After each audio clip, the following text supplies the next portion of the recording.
Alrighty, greetings and salutations, everyone. My name is Andrew Kirchhoff, and welcome to our Sunday live stream for Week 8 of the 2025 fantasy football season. Over the course of the next 3 hours, we're talking all things fantasy football regarding to our Week 8 lineups. Of course, as you guys know, we answer questions for the next 3 hours, and in order to answer your questions, again, there's only one of me and many of you. I've tried to set up rankings here in order to kind of give you guys an idea as to how I am approaching Week 8 based on my projections and the research I've done in the last 24 to 48, actually, honestly, the entire week, but mostly the last 48 hours, considering all the injuries that have kind of been of note and, of course, plagued our rosters. Hope you guys are doing well this wonderful Sunday morning. Again, Week 8 is an interesting one as many of us are dealing with the bipocalypse of 6 teams out, but hopefully the remaining players that are still available in your league can be of service to help you capture a victory. Now, again, the rankings that are over here are updated as of this morning for a half PPR scoring format. For those of you guys who are members of the Patreon and have gone ahead and are specifically members as of this month, those rankings have already been posted. For those of you who have gone ahead and also joined via the Betr sign-up promotion that we've gone ahead and let you guys know of over the course of this season, in terms of signing up using code Andrew, making that first time deposit minimum of 10, and of course making that first time play. Those rankings have also been sent out as of this morning, but hopefully the rankings on screen can position you in the right direction. Now, when I get to answering questions, again, a reminder, whether you do ask in the live chat and or super chat, I'm obviously going to prioritize the super chat questions, and when you guys do send those in, make sure you include your scoring format. It is greatly appreciated in order to give me all the context possible to answer your questions. Okay, without further ado, again, this is not a 4-hour live stream, so we can't delay any longer. Let's get into answering these questions as quickly as we can. So we begin with the first leg of questions here. Let's go ahead and I'm going to throw the questions up on screen so that for those of you who send in questions, you know where I'm at in terms of the grand scheme. So we begin with the first question of this morning from Tic Tac, who says, in a full PPR, why do you rank Leggett over Noel? Yeah, so here's my current positioning on Noel, Chamir, DK, mainly a lot of the hidden gems that I mentioned on Friday's episode. I want to be a little bit cautious with them, primarily because they are hidden gems and there is a potential ceiling of opportunity that they will be exposed to. Now, when I look at the Carolina Panthers offense in comparison to what, theoretically speaking, the Houston Texans offense can provide, this is purely just based off of projected passing attempts from the quarterback position, and additionally on top of that, the subsequent projected targets that they'll be exposed to. So as of right now, Leggett in a higher capacity in my mind in terms of target opportunity over the course of today's upcoming game against the Buffalo Bills. So he has a slight edge in comparison to someone like Jalen Noel. Now, in terms of the overall, actually, let's go ahead and open this up real quick. Here we are. Now, in terms of the overall separation of value, it's not significant enough to where, like, okay, there are 4 rankings separating the two of them. It's not enough to where I'm like, oh yeah, you cannot start Noel over Leggett. But if I had to, lean towards a preference, I will lean towards the potential, the negative script that would be aligned with that Carolina Panthers offense. And of course, subsequently, the gunslinging, of Andy Dalton elevating Leggett subsequently with his, with his performance. Thank you. All right, let's see here. We had a question from Kent, who says the following. It says, cheers, mate. Questions in the chat. Okay, so I'm not going to be able to kind of have this on screen per se, but it says in a half PPR, I need a tight end and a flex between Kincaid, Mason Taylor, Alec Pierce, Hollywood Brown, and Noel. I'm in a PPR. Okay, so first question, first and foremost, between these available options, half PPR, let's see where I have Kincaid in comparison to the field. I think Kincaid is my highest ranked tight end. So that's who I'm going with in terms of my suggested tight ends. I'll take Dalton Kincaid there, assuming, of course, he is available this morning. He was questionable all week. The assumption is that he should be able to play today against the Carolina Panthers, who are a top-tier matchup at the tight end position. Alongside of him, I'm probably either leaning towards, let's see, where do I have Marquise Hollywood Brown? Let's see. Marquise Brown sits there, but as of right now, in comparison to him, I have Mason Taylor ahead. So basically, I'm going to suggest you roll double tight ends today, Kent, in terms of your half PPR league. As for your other question, says I'm in a double wide receiver, double flex, one tight end format. I have the following options as well. Slayton Manungai, Alec Pierce, Rashard Smith, Mason Taylor, Jalen Noel, Mims. Waivers are Loveland, Schultz, and Juwan Johnson. Well, in this kind of a league, I'd rather play Schultz at tight end in comparison to the field of options here. In terms of the double wide receiver positioning, I would feel most comfortable going with Alec Pierce and Noel as the 1-2 combo there. In terms of your flex options, Manungai should start alongside of probably Mason Taylor. Yeah. So Schultz, Taylor, Manungai, Noel, and Alec Pierce. As for that full PPR format there, Ken. Thank you. All right, continuing on, we had a question that came in from Marty. Marty says, in a PPR start one between Otten, DJ Moore, and Stevenson. Yeah, I'll play Ramondre Stevenson there. I think there is a potential conversation to be had in regards to the upside that theoretically Cade Otton could provide within the upcoming matchup. But I do see it as a far easier approach for this offense for Tampa Bay today in comparison to where they were at this time last week, Monday Night Football, in a little bit of a tougher situation. So I will still lean towards Stevenson number 1, Cade Otton number 2, DJ Moore number 3 as we approach the upcoming matchups. Thank you. Oni, what's up, my man? Says, I need to drop one between Spears, Harvey, Shakir, or Stafford. Okay. My league mates will scoop up whoever I do drop. Next waiver period. Who's the least valuable? I have Lamar in IR, and I picked up Flacco for today. Okay. So, technically speaking, who is the least valuable? I think it depends on what your roster specifically consists of. I think, in my mind, like, okay, so Spears has a little bit of a different value point. At this current moment, he only has value under the assumption that the trade deadline does kind of create something that provides him a little bit more, like maybe Tony Pollard gets moved, maybe he gets moved to another organization. Otherwise, I'm probably dropping him in this circumstance. Stafford is playing way too well for me to drop him and let somebody else in your league pick him up. Subsequently, Shakir, I think, again, is still the number 1 receiving option of that offense. Anytime you're associated with the Bills offense and you're the number 1 receiving option, still have incredible value there. And then in between like these two and their handcuff potential, I would rather have the handcuff of a better offense in the form of Denver. So I'd rather have Harvey in comparison to Spears there. Thank you. 2 for Flinching says message is in the chat. Thank you, 2. Says in a half PPR format, I was offered Lamb and Hall for Bijan. Interesting. Yeah, I think we talked about this the other day. It says the rest of my squad is Dart, Waddle, Quentin Johnston, Keenan Allen, Jennings, Godwin.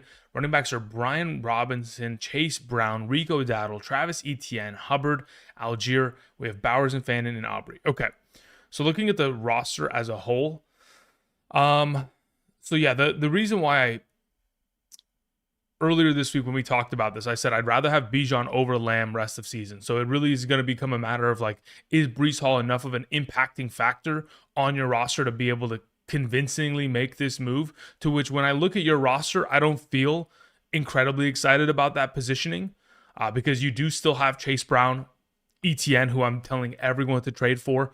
You have Dowdle, you have Hubbard still. I'm not in a overly like, oh wow, you have to make this move. This is an undeniable, like you have to make the trade. I think if I'm in your position 2 for Flinching, I'm keeping Bijan Robinson and I'm letting him carry me to the promised land. Thank you. Aaron Northcutt sends in a question. Says Rashad White or Jalen Warren in a full PPR. I would prefer to play Rashad White as of this evening. Again, as long as Bucky Irving is out, Rashad White is consistently, in my mind, in that realm of a top 10 running back consistently, especially considering the receiving workload he'll be exposed to and the far easier matchup in terms of rushing statistics allowed, taking on the New Orleans Saints in comparison to what Jalen Warren will be taking on against the Green Bay Packers today. So yeah, Rashad White is the preferred. This is also in a half. With Lamar out, still Flowers, I have Worthy, Moore. I could start. Yeah, as of those available options, I'd actually prefer to play Xavier Worthy in a half PPR kind of function. Let me go ahead and see where I have him ranked comparatively to Flowers. Yeah, I have Xavier Worthy ahead of Flowers in my half PPR. So I'd feel very comfortable in the idea of going in the direction of Worthy. I understand his overall opportunity share in terms of total touches as of late has not been convincing enough to feel, the utmost confidence going in his direction, primarily because the last 2 weeks he's had, 3 and 4 touches in comparison to about 7 the 2 weeks prior to that. I think, again, a lot of what were these lack of touches were last week was primarily just the blowout in itself. The fact that the Raiders had, what was it, 10 first, well, no, maybe they had, I don't even think they had 10 first downs last week. It was just, anyway, a completely generational meltdown for that offense. I'll go with Worthy there out of those available options. Thank you. All right, Northcutt sends in a follow-up. Let's see if I can find that. Okay, Northcutt says full PPR, Mooney, Pierce, Tez Johnson, pick 2. Yeah, look, so here's my thought process, guys. I have Mooney relatively highly ranked as of this current moment in time, and we can address that really quickly as soon as the rankings that are to the right side of the screen are up to date and, of course, just kind of position themselves to filter through here. So here's my thought process on the matter. We know that Drake London going into this morning, even though I do have him at number 6, if he's starting, he has to play in our teams. But in the same overall breath, I think Darnell Mooney, who sits at my number 26 now, because again, Kirk Cousins is back in the starting position. And we know that, of course, Mooney had so much value with Kirk Cousins last season. I think there is a conversation to be had in which Mooney, yes, especially if, if Drake London misses this week, Mooney's an even better play. But even right now, I would say he is a solid play. So Mooney has to play. And I'd probably put him alongside in a full PPR. Let me see where I have Tez Johnson comparatively to Alec Pierce. So full PPR. Alec Pierce is there. Tez Johnson's ahead of him. So Tez Johnson and Darnell Mooney would be my number 1 and 2 options there. Pierce would be a better play theoretically if, Josh Downs and, additionally Ashton Dulin did not return to the lineup, but both will be returning to the lineup. And once they take a commanding lead there isn't a guarantee that Pierce gets a lot of looks in that second half, especially deep in the fourth quarter. So Mooney and Tez Johnson are the preferred there, Aaron. Thank you. Shooter McGavin sends in a question, says start 2 running backs from Saquon, Rachaad White, and Scatterbo. Yeah, look, as of right now, genuinely, between the group of potential options you have, I'm going with Rachaad White and I'm playing Scat. I think just purely based on recent production, opportunity share, effectiveness, and, additionally on top of it, matchups as a whole, those are my 2 most preferred running backs of the 3, which, yes, leaves theoretically Saquon on your bench, but, that's where Saquon has kind of positioned himself purely based on his contributions of late. Really just not been the most effective runner. Their center's missing today in terms of Cam Jurgens. It's not really looking like the best position. I'd love for Saquon to have an incredible performance today here, but nothing guarantees that. So I'll lean towards Rachaad White and Scat. It says also, would you trade Travion Henderson for any of Benson, Harvey, or Aaron Jones? I could justify the positioning of where I move him for Benson, primarily because Benson is expected to return either week 9 or 10. And then at that point, you would theoretically have a starting running back for the Arizona Cardinals rest of season. So I am willing to travel down that path and explore that because, again, if you need a starting option from weeks, let's say 9, 10 and beyond, technically Benson does provide that. Now, I will say Benson's schedule in terms of the teams that they will be taking on is, one of the toughest for the remainder of the year. But in comparison to Harvey, who's a backup, and Aaron Jones, who's in a little bit of a committee situation, Benson at least would have the full reign of a lot of the workload there. So, yeah, I'll take Benson there. Thank you. JJ sends in a question, says full PPR, trade away Goff/Charbonnet for Jordan Love and Woody Marks. I don't mind that. When I look at the overall value of Jordan Love, Jared Goff, rest of season, I do think that Jared Goff technically does have a slight edge, mainly based on the overall offensive kind of just scoring as a team and his kind of consistency to get to that 2 touchdown range. Between Charbonnet and Marks, Charbonnet is just a touchdown machine. If in a full PPR, Marks is going to continue to get an expansion within this role, and he's able to really rack up that receiving workload, I think that there could be an argument for his favor, to which I'm willing to make the move to where we go for Marks, assuming Sharps is not just like an already prime. Let me see here. It says otherwise starting Rodgers and Travion Henderson. I understand. So I'd actually be very much so willing to make that trade. Give me Love, give me Marks, and give me the opportunity this week to at least put up a fight with Jordan Love and Woody Marks in this circumstance, rather than having to play Rodgers and Travion Henderson. Yeah, it's a pretty good opportunity to help you win this week. And based on where I have currently Woody Marks projected as my RB20 in a full PPR as of this, today. I think that's a huge positioning upgrade in comparison to where I have Travion Henderson as my number 40 running back. So yeah, I'll take the Woody Marks and Jordan Love side there, JJ. Thank you. Mono Patel, what's up, my man? Says Mooney or Pacheco and a half PPR. I believe I have Pacheco ranked higher, but let me just confirm this. Yeah, I have Isaiah Pacheco ranked higher. That would be my suggestion as of today. It says also drop Charbonnet or Pollard. If I had to technically drop one of the two, I would rather drop Pollard as of right now. I think the consistency of touchdown potential that will continue to live within Charbonnet's overall kind of score lines is a little bit too valuable to pass off. I mean, again, thus far this season, he has played in 6 games. Of those 6 games, he has scored a total of 5 touchdowns. So as long as that continues to be alongside of it, in comparison to someone like Pollard, sure, Pollard has more receiving upside, has more opportunity in terms of rushing attempts on a weekly basis, technically, if they position themselves in a neutral game script at times. But yeah, I'd still much rather have Charbonnet rest of season based on how his role has kind of developed there of this season. So yeah, Pacheco and Sharps. Thank you. Okay, Michael Sue Smith sends in a question. Michael, thank you. Says in a 12-man full PPR league, should I flex Cade Otton, Deebo Samuel, or Tez Johnson? Let me see where I have them ranked in comparison to one another, and we will figure this out. So Cade Otton sits there. I have Deebo Samuel 2 spots ahead of him. Then when we talk about Tez Johnson is below the bunch. So as it currently stands, I have Deebo 1, Cade Otton 2, Tez Johnson 3 as my current circumstance of rankings. I do think that there's a lot of potential for that Washington Commanders offense to just rack garbage time. Like, I understand Marcus Mariota under center isn't the most appealing prospect at quarterback for the potential of Deebo Samuel, but I mean, it was a couple weeks ago, earlier this season where Deebo was healthy. He played well with Mariota in that circumstance, so I'm not too worried about his overall potential for not only opportunity, but also the garbage time collection of statistics there. So in a full PPR, I feel really solid with Deebo as my number 1, Cade as my number 2, especially Deebo coming off of a full week of practice, which again is relatively promising comparatively to the last 2 weeks in which he has missed consecutive weekly practices and made him quite the questionable factor. But yeah, for right now, Deebo 1 is my suggestion. Thank you, Michael. Alex G, what's up, my man? Says Buccaneers defense or Bears today. I think there is a conversation to be had there in regards to the Bears. They technically could be the better play considering where they have been as a defense, in the form of they've caused so many turnovers. If I'm not mistaken, they have the most interceptions amongst all defenses thus far this season. And of course, they've scored double-digit fantasy points for, I think, 5 games already this year. So my only question just ends up becoming is Tyler Huntley going to at least have this offense any bit relevant?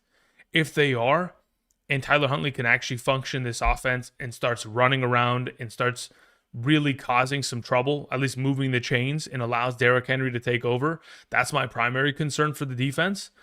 Because again, the Chicago Bears, I think on a per game average, they're allowing 140 rushing yards per game. It's a pretty crazy number at the moment. So my only concern revolves around that and the potential of the running game with Patrick Ricard back, to which I lean towards the pressure that will be sent in the direction from Todd Bowles' defense. They generate a lot of pressure in terms of blitzes, causing a lot of mistakes early on for Rattler.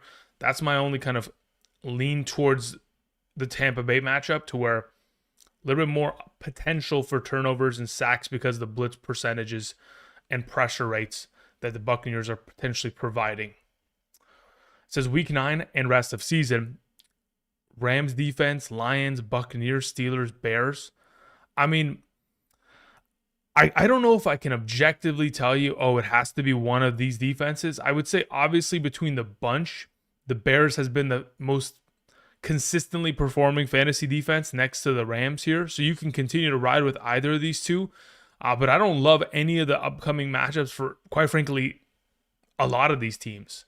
I've looked at their upcoming schedules already in the past, and I don't love the positions that they'll be in, because a lot of them are going to take on legitimate playoff contending teams that put up points.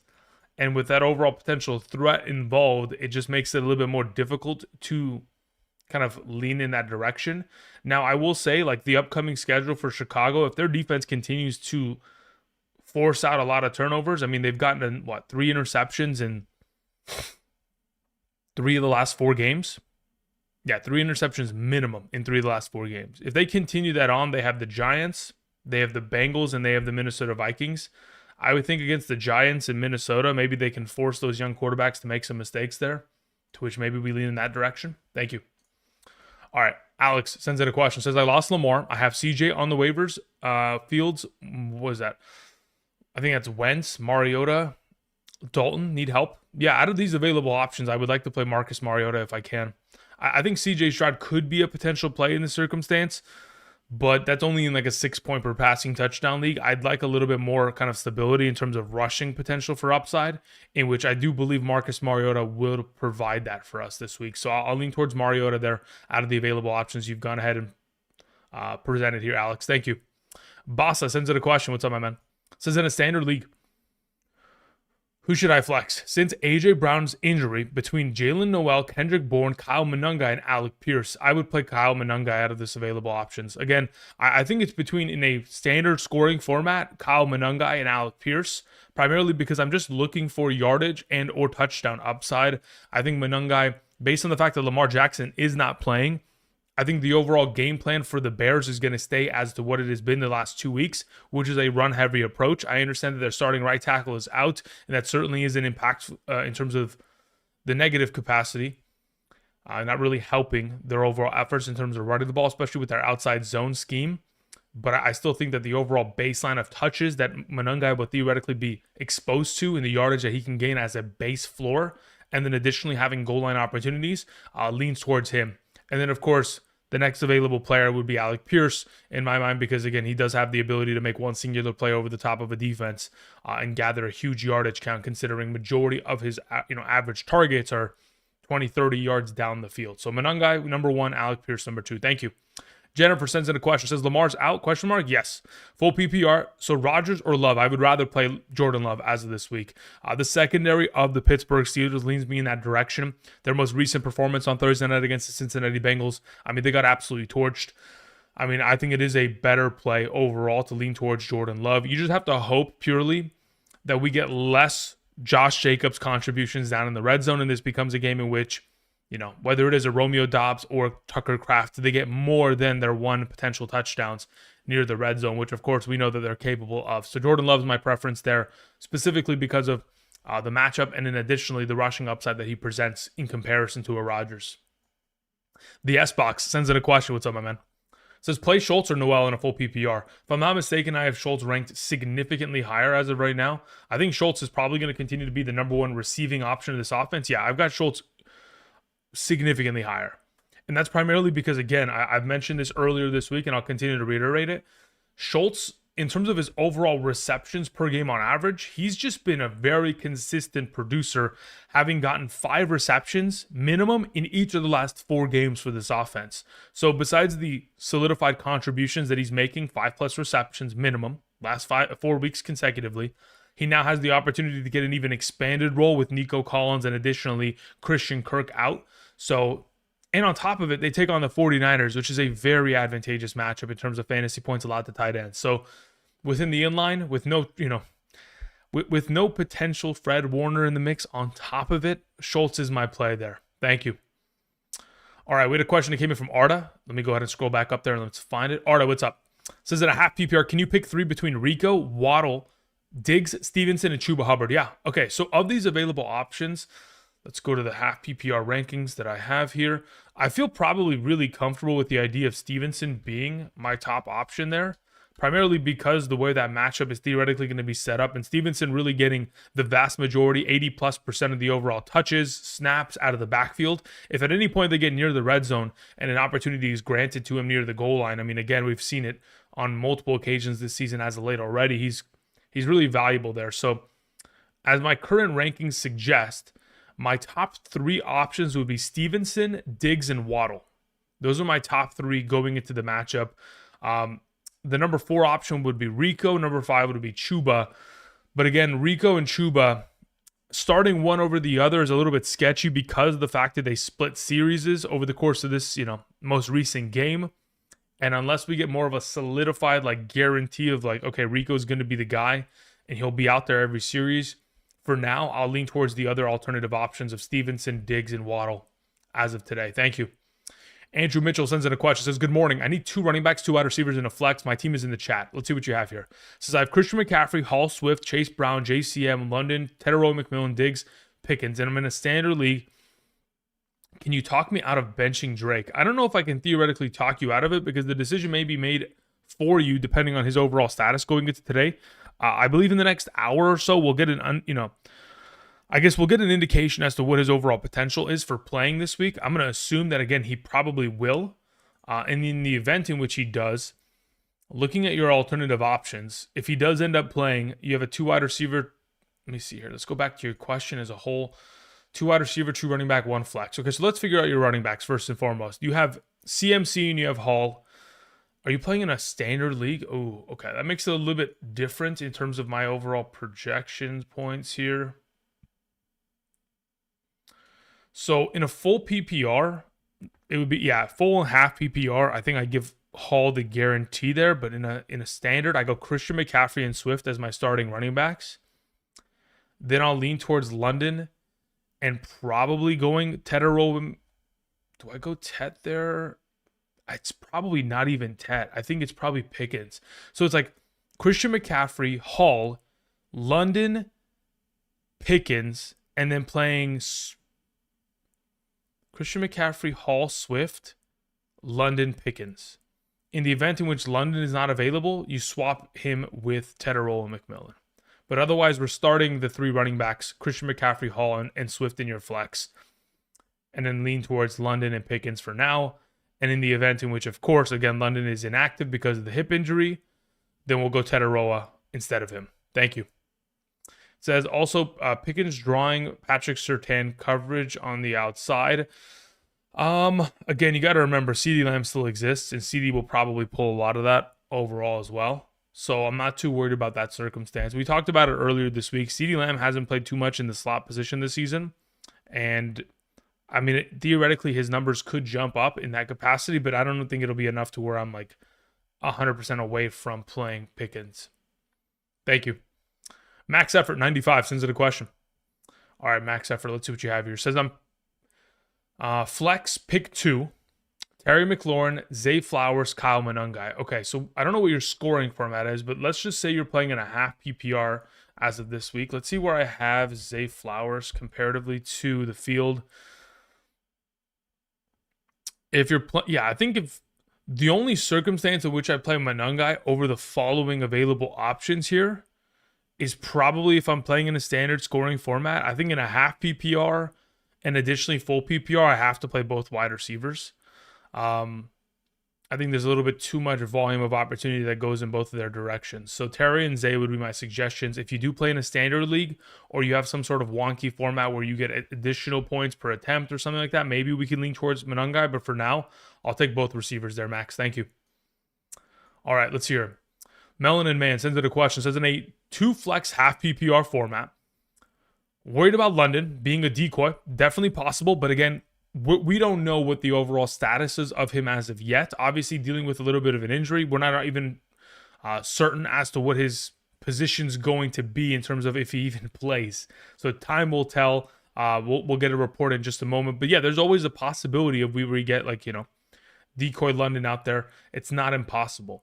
Says I have Nico out. I'm thinking of Kyle Monangai with Swift in my lineup. Thinking Chicago will run on the road. I mean, I think they have to run on the road, especially with Lamar not out there. I think there is a pretty strong capacity of attempts that are going to be coming out of that Bears offense in order to keep the ball out of Baltimore's hands and away from Derrick Henry. But again, if London is active, I'm probably throwing him in my lineup because it's just too much value that I would be passing up on under the assumption that he isn't a decoy. That's the only concern there. So if he's active, he's in my lineup. That's how I'm going to function it today. But again, if the decision is made for us and he's not active, then of course you'll play Monangai there. Thank you. Lee Flores says Downs, Mooney, Golden, or Schultz in the flex half PPR. Let me see where I have Schultz comparatively to the bunch because I would assume I've got him relatively highly ranked comparatively to the field, to which I do. I have Schultz as my highest ranked of the available options. It would go Schultz 1, Mooney 2, Downs 3, and Golden 4. that's the way at which I go about it. Give me Dalton Schultz this week there, Lee. Thank you. Daniel Barnes, what's up? Says, Dart is on my waivers, and I'm reluctant to drop Caleb to pick up. Okay. Probably because I'm a Bears fan. Big mistake. I mean, I just feel like the overall contributions that Jackson Dart puts forth for fantasy purposes are a little bit too undeniable to where I just don't see the logic of not picking him up and playing him, especially within this upcoming week. Like, I can understand that Caleb Williams and his overall kind of potential for upside here against the Ravens matchup could be very much so, a week that we want to play him.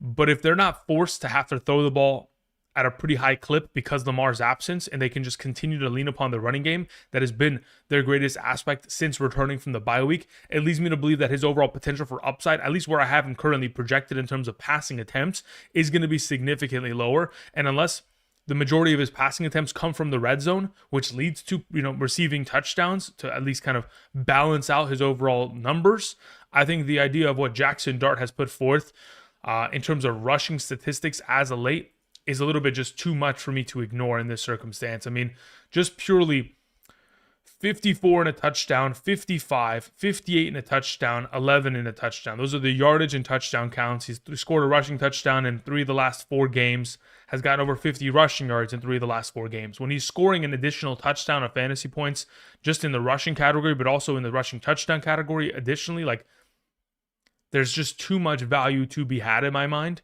within that capacity to pass up on it. So if I was in your position, I'd make the swap, but I don't blame you if you don't want to, because again, you're a Bears fan, and if you want to continue to cheer for the Bears today, then you go in your direction. Thank you. Tyler, what's up, my man? Says, any moves to make? I've got Allen, Judkins, Warren, Ibuka, London, St. Brown, Kittle, Quentin Johnston, ETN. I don't know if that's Quentin Johnston. I would actually assume that that's Quinshon Judkins, considering they're next to the running back. So Quinshon Judkins, ETN, Charbonnet, Harvey, Spears. I'm currently 4-3 in a full PPR scoring format. Also 1 touchdown lock for the day. I mean, touchdown lock is Jonathan Taylor. That's just a guarantee. Bijan Robinson, guaranteed to find the end zone. Josh Jacobs. These are players that not only consistently find the end zone, but also have advantageous matchups, right? So, those 3 are guys. This time last week, somebody asked me who are the 3 touchdown locks for the day. It was Jonathan Taylor, it was Quinshon Judkins, and then it was Javonte Williams last week. All 3 of them were very kind to me and found the end zone. Luckily, because, of course, George Pickens didn't catch that touchdown and got him down to the 2-yard line to where they got Javonte punching it in. But looking at your roster as a whole, do I need to make any moves? I mean, the fact that you have Judkins, ETN, Judkins, ETN, you'll be solid with the rest of the season. I have no issues there. Warren, Ibuka, London, St. Brown, Kittle, brother, you're in such a really solid position that I don't think there's any necessity to make moves. In the event in which you find a team in your league that's completely melted away and they're going to hand out Bucky Irving for free, then we go and maybe make a move for that. But if there's teams that are in a bipocalypse kind of situation, they need victories, and they obviously have players that go on by in the coming weeks here. If a Puka Nacua manager is panicking today, then we try to see if we can sneak something. But until then, I think you're in a really solid position. Jonathan Taylor's a touchdown lock of the day as per usual. If we're talking about the potential what Josh Jacobs presents, if I'm not mistaken, the guy has scored a rushing touchdown in 90% of the last 15 games. Pretty ridiculous number there. So Jacobs, Bijan, additionally, Taylor. Thank you. Questions in the chat. Much love, brother. Thank you very much, sir. Appreciate it. Okay. Says, I'm in a 14-team half PPR league. Justin Jefferson, Emeka Ibuka, Rice, Sutton, Kyron, Kamara, Nix, Daniel Jones, Woody, DJ Moore, Hunter, Henry. I got offered Bucky Irving for Kamara and Sutton. I need an RB1. Also start Ibuka over Sutton. Sutton's matchup is prime. Yeah, look, I do think that Sutton's matchup is incredibly prime, but am I going to start him over Emeka Ibuka? I don't think so. I think I just have to play the player that I think as of this moment gets a higher target opportunity share, has in my mind just as much, if not better, potential for touchdown upside. Again, I don't think there's a wrong answer between the 2 of them. So if I had to choose, I'm going Ibuka, I'm going Rice to pair alongside of Justin Jefferson as of today.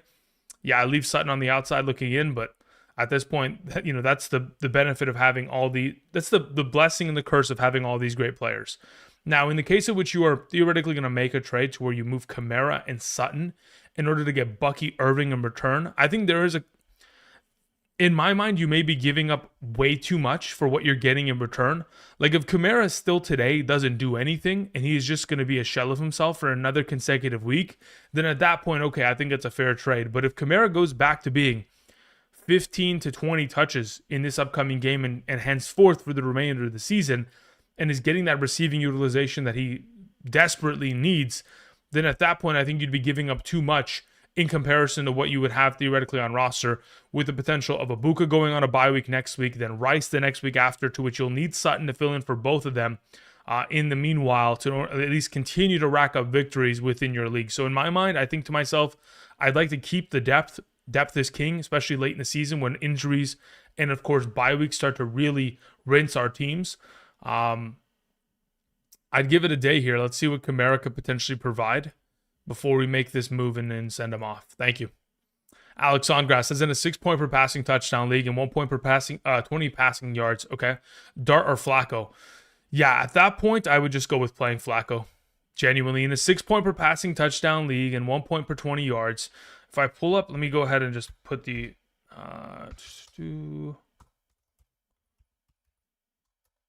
sorry, I'm trying to actually calculate out these players' stats for today so I can kind of get a scale as to what we're going to see.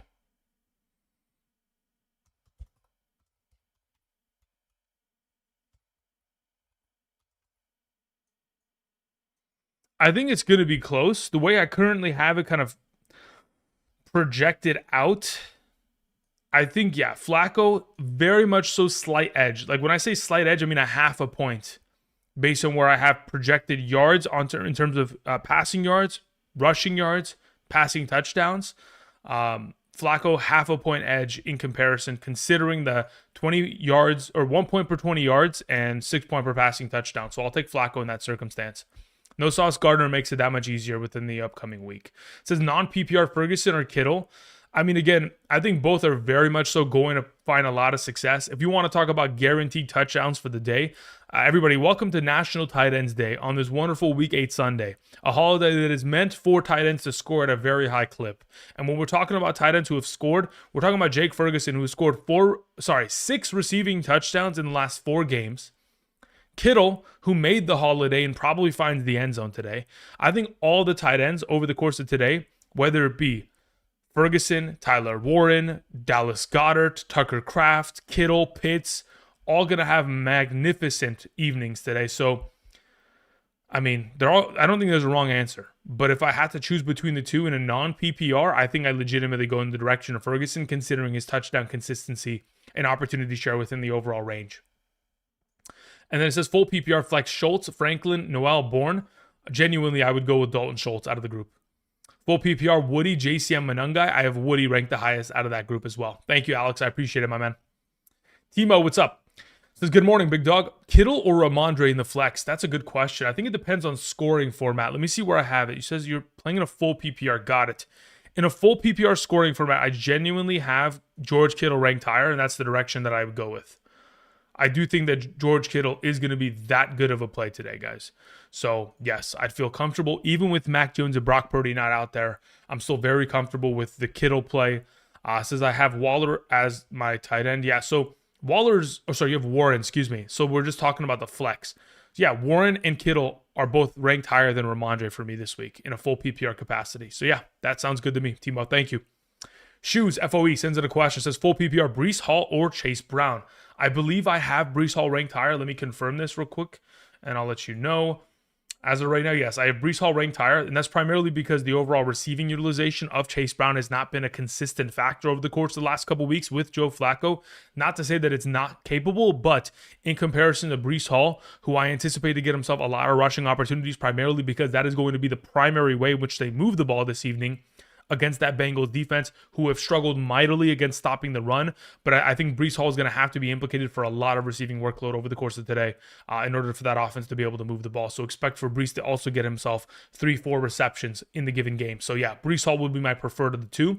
As for Loveland or Jonnu Smith, I think it is very difficult for me to predict between all of the available options of the Pittsburgh Steelers who is going to get the overall opportunity share, specifically near the red zone. Obviously, Jonnu Smith, Darnell Washington, Pat Freiermuth, all competing for targets within that range, to which it leans me towards preferring to play Colston Loveland at a full clip and capacity with Cole Kmet out. That would be my suggestion play. I do believe, again, it is an objective truth. The Green Bay Packers are an incredible matchup for the tight end position. But because of the, I wouldn't say impossibility, but because of the difficulty of being able to predict the consistency of production from a guy like Jonnu, because of how the offense is currently constructed, I would rather just play Loveland. Despite, yes, Pittsburgh taking on the second best tight end matchup. I mean, technically the Baltimore Ravens are the 8th best matchup.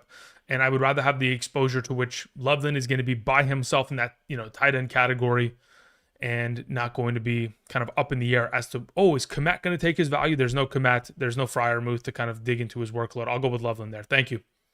King, what's up, my man? Says PPR, why is Goddard above Kittle? Yeah, the primary reason is because A.J. Brown is out, and Goddard last time out against the New York Giants, if you guys remember in that Thursday night football game in Week 6, Dallas Goedert had 9 receptions, 110 yards, and a receiving touchdown. He had the full workload of opportunity, and now that we have A.J. Brown out of the lineup, it leans towards the offense, of course, having Devontae Smith as the number 1, probably getting a lot of double coverage, or at least probably cover 2 man coverage. They're going to play man up front. They're going to press him at the line, and they're going to have a little bit of a safety coverage over the top to kind of prevent anything, to which it kind of opens up a little bit more of the security blanket of Goddard getting an expanded share of target opportunity. If it was already the game plan a couple weeks ago against the Giants, I would expect that to continue to be the case, even at a higher potential clip this evening, specifically because of the reception count between him and Kittle. It gives Goddard the edge. It says flex them or Wan'Dale Robinson. Let me see where I have Wan'Dale comparatively to the group. Let me just check this out. Is that a full PPR? It is a full PPR. I need a apostrophe. Okay. So of the available options, as it currently stands, let's see, where do we have? Let's go check this. Yeah, so I could justify playing Wan'Dale Robinson. That's a tough one.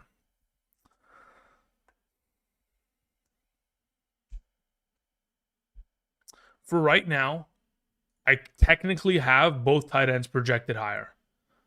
Again, the volume at which I have tight ends projected today, guys, is at a relatively, at least the top tier tight ends. They are like, they're auto starts in my mind against the majority of the field. So as it stands, Goddard and Kittle are both ranked higher. That's the direction I'd go in. King, thank you. Curtis sends in a question. Thank you very much, Curtis. Says, good morning. Quicker questions in the chat. Cool. Says, I'm in a full PPR. May or Flacco? I'd rather play Drake May. Rushing upside is the preferred. Scatterboo, Pittman, or Schultz as the flex. I'd play Scatterboo there. Scat feels safe. Yeah, I would lean in that safety. And of course, additionally on top of it, if the game script gets out of hand in terms of, let's say, for example, Scat is in the negative capacity of game script. Let's say the Eagles take an early lead and it forces for the Giants to have to throw for majority of the day. Again, Scatterboo is already designated thus far this season that he is incredibly relevant within the receiving category against Kansas City, against New Orleans, and most recently against Denver, having scored 8+ fantasy points in each of those games in a full PPR from the receiving statistics alone. So a lot of value to be had there. Colts take an early lead and run with Jonathan Taylor. I like the opportunity that Schultz due to the wide receiver injuries. Yeah, but I would say that in your circumstance, Curtis, Scat is the auto play. It says already playing Kittle at tight end, which is solid. I would suggest you do that. You're good to go. Thank you, Curtis. WWE Fanatic sends in a question. Says, should I start Kirk Cousins or Mac Jones? And should I start Mooney or Chuba Hubbard in a PPR? So I prefer to play Kirk Cousins primarily because of the matchup against Miami in comparison to Mac Jones having to take on that Houston's defense, which has been one of the best in the National Football League this season in terms of turnovers, in terms of points per game allowed. The Houston Texans are not to be messed around with. So in terms of the two of those quarterbacks, I would prefer to play Kirk Cousins. And as I've designated on the rankings that pop up here, Kirk is in my top 16 quarterback rankings, where Mac Jones is significantly lower ranked. As for Mooney and or Chuba Hubbard in a full PPR, I would rather play Mooney, genuinely. In the event in which the Carolina Panthers offense consists of 35 rushing attempts from their running backs today. Maybe there's a possibility in which there's enough opportunity between Chuba and Rico to make them both relevant in a game in which they run the ball 100 times and can keep the ball away from Josh Allen. But ultimately in a PPR with Kirk Cousins back, I'll take the quarterback wide receiver stack in that circumstance. Thank you. Akuma 187 says, "Sup Drew, in a 10-team PPR double flex no tight end league, starters are Dart, Chase Brown, Kamara, Ladd, Pittman, Tyler Warren, and Rico Dowdle. My bench consisting of Tedderroll, McMillan, Mooney, Noel, and Tyler Warren went for 338 against Tennessee." Yeah, I'm not too worried about the overall scoreline of the previous matchup against the Tennessee Titans, primarily because, again, as the season has progressed, the overall opportunity share of Tyler Warren, especially in the red zone, since week 3, has expanded. There's a reason why since week 3, he's gone on a 4-game consecutive streak of scoring 1 touchdown minimum in every single game. So I think the overall kind of approach to how the Indianapolis Colts are continuing to utilize Tyler Warren has expanded, to which it makes me feel incredibly comfortable and confident in the idea of Warren playing well today. Now, in regards to your second flex play alongside of Rico Dowdle, I would pair him up with Tedderroll McMillan because I do anticipate a lot of target opportunity for him with an Andy Dalton offense. So yeah, Rico, Tet should be your flex options this week. Those are the 2 highest ranked that I currently have there, Akuma. Thank you. All right, continuing on. We had King Fred, who says, "Good morning. Full PPR, Mooney or Manungai?" Let me see where I have Manungai comparatively real quick. That's Kyle Pitts. We have Kyle Manungai there. I have Mooney there. I will, as of right now, yeah, I'll take Darnell Mooney, genuinely. In a full PPR capacity with Kirk Cousins back in the lineup. Again, the reason why Mooney has so much value in my mind is because already, London's dealing with his little bit of his hip injury. There's always the possibility of a re-aggravation. Additionally, on top of it, Mooney and Kirk Cousins, all of last season, incredibly relevant with one another. I mean, we're talking about the vast majority of the games last season together looking like 7 or more targets. Like 1, 2, 3, 4, 5, 6, 7, 8 of the last 8 of the last 10 games. A very high volume of opportunity for Mooney at a consistent rate. Now, I understand today against Miami, there's going to be a very much so concerted effort to run the football, but, it doesn't mean that it's going to always lead to Bijan Robinson ripping off runs that lead to him scoring every time out. I think Mooney's going to get enough of an opportunity share to be incredibly relevant today. Thank you. But again, both are incredible plays, but I do prefer Mooney in a full PPR. Thank you. All right. Nasario sends in a question. Says, "Drake London is questionable with his hip injury. On my bench, I have Goddard and Jaylen Warren. Who should I sub for London? In the event in which London is missing today, let's see here. In a full PPR, where do I have Goddard comparatively to? In a full PPR, I would play Goddard. I'd it's close to a half PPR, but I think in both scenarios, I play Dallas Goedert if London is missing. Again, we'll probably get an indication within the next, I want to say, 40 minutes, probably by 8:30 a.m. PST. So about an hour and a half before the game, we'll get a little bit of an understanding, probably a Schefter report as to the status of Drake London. I understand he's questionable with a hip injury. He did not practice Wednesday or Thursday. He did get a limited participation of practice on Friday.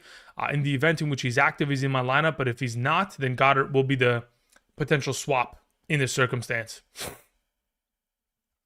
Alrighty, let's go ahead and scroll back up. Appreciate you guys being patient with me. Ross Roberts sends in a question. Ross, thank you very much. I appreciate it, my man. Says, I'm in an 8-team league, half PPR, double wide receiver, 1 flex format. Okay, cool. Let's see what you have here available. Says, what trades should I make? Question, we have Daniels.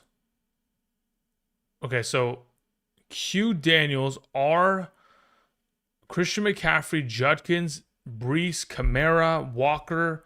Wide receivers are Justin Jefferson, Rome Odunze, A.J. Brown, Waddle, Tedderroll, McMillan, Terry McLaurin. Tight ends are, look, as of right now, I think the only thing your team is missing is consistent quarterback play, considering all the injuries that we have seen from Jaden Daniels. Otherwise, Christian McCaffrey, Judkins are probably your 1-2 combo with the potential of playing one of these two in the flex if the opportunity presents itself, or when Judkins goes on a bye or McCaffrey week 14 bye. It could present the value of these two, being a startable option within a given week. Justin Jefferson, Rome Odunze, A.J. Brown, Waddle, Terry McLaurin, Tedero McMillan. I mean, technically, you could take 2 of these prospects and trade for 1 guy in return. Definitely a possibility in which you can just try to consolidate value to just get singular players that are going to be auto starts rest of the way. But you would have to wait for like Tetaroa or Waddle or Terry to come out with big producing weeks to where like you can send a 2-for-1 trade. And then same thing with like McBride Kittle. You're pretty much in a position to where you want to, as soon as McBride comes off of the bye, hopefully Kittle comes off of a huge week here. You can pair up Kittle with a wide receiver, send her for 1 wide receiver in exchange, or pair Kittle with a running back, get an RB in exchange. Try to make as many 2-for-1s as possible to where you consolidate the value to having just the best overall roster possible and trying to target teams in your league that are dealing with a lack of depth because of not only upcoming bye weeks, but the injuries that have been plaguing them over the course of the season. Like teams that lost Tyreek Hill, Neighbors, Evans, etc. could be teams that you're targeting in terms of potential potentially finding an opportunity to take one of their running backs in the event in which they are obviously lacking at wide receiver. Thank you, Ross. Appreciate it. Siobhan Walker says, what's your thoughts on Jalen McMillan? Well, I mean, here's the thought process. He's dealing with a neck injury. And in the event in which he's able to come back post the bye week in week 10, week 9 bye week, in returning in week 10, theoretically speaking, the last I heard of Jalen McMillan, he was still wearing a neck brace. So that's my only concern. I don't think I don't think it's happening anytime soon, guys. As much as I would like that to be the case, and he was incredibly valuable late last season, that injury he had, honestly, is like, it may be season ending. I don't know if he even plays this year. That's my current thoughts on the matter. But again, if he does end up playing with the injuries that have taken place in Tampa Bay, I mean, shoot, he could very easily be a top 36 weekly start in the event in which Godwin continues to be injured and Evans is out for the next 2 months here. Will Hayes sends in a question, says, pick 2, Golden, Tez Johnson, Coleman, Woody Marks, PPR. Woody Marks and Tez Johnson are my 2 preferred of the group. Woody Marks with the opportunity share that he'll be exposed to over the course of today. Tez Johnson as well. Golden, already questionable, dealing with a little bit of an injury on top of it, not getting too much of an opportunity share within the offense. Keon Coleman, even with Joshua Palmer out, the matchup against the zone-heavy defense of the Carolina Panthers has me a little bit sketched out in terms of his overall potential. So Woody Marks, Tez Johnson, my preferred of the group. Thank you. David Regal says, standard format, looking for a flex between Chase Brown, Rico Dowdle, Cade Otton, Kyle Monangai, and Jalen Noel.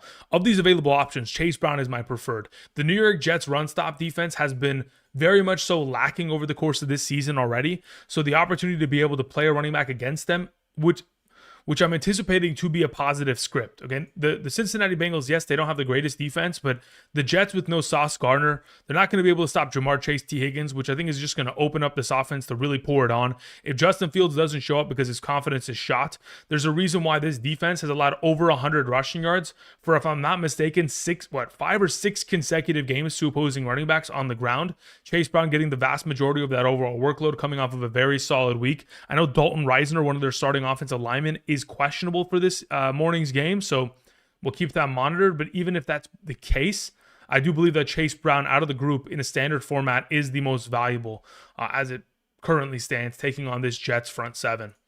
Thank you. Colin Smith sends in a question. Thank you, Colin. Says, Fannin Jr. or Troy Franklin?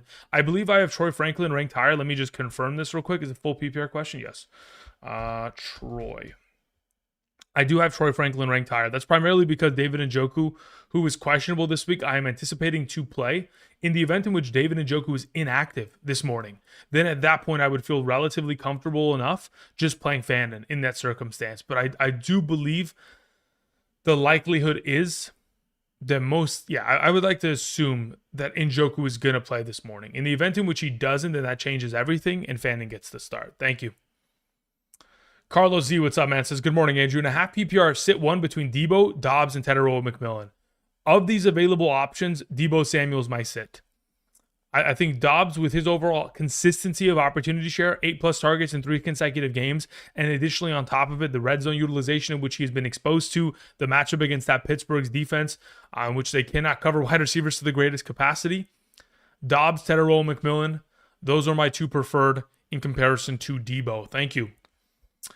AJ sends in a question. It says, PPR, Dobbs or Judkins?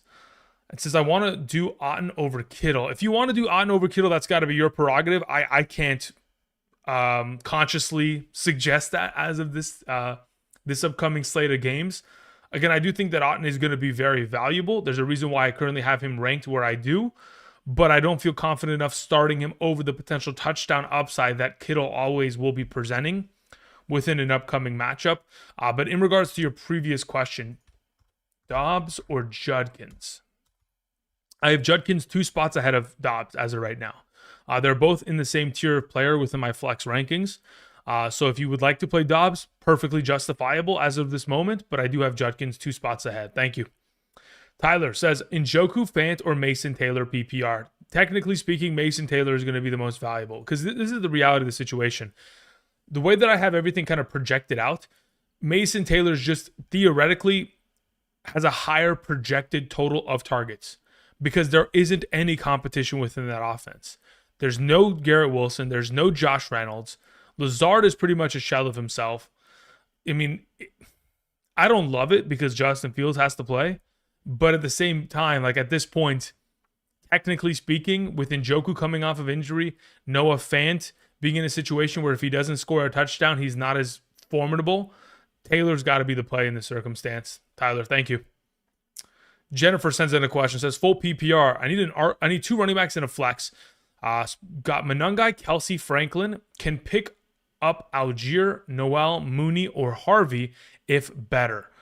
So in my current situation here, so you mentioned 2 RB and flex. So is that 2 of each?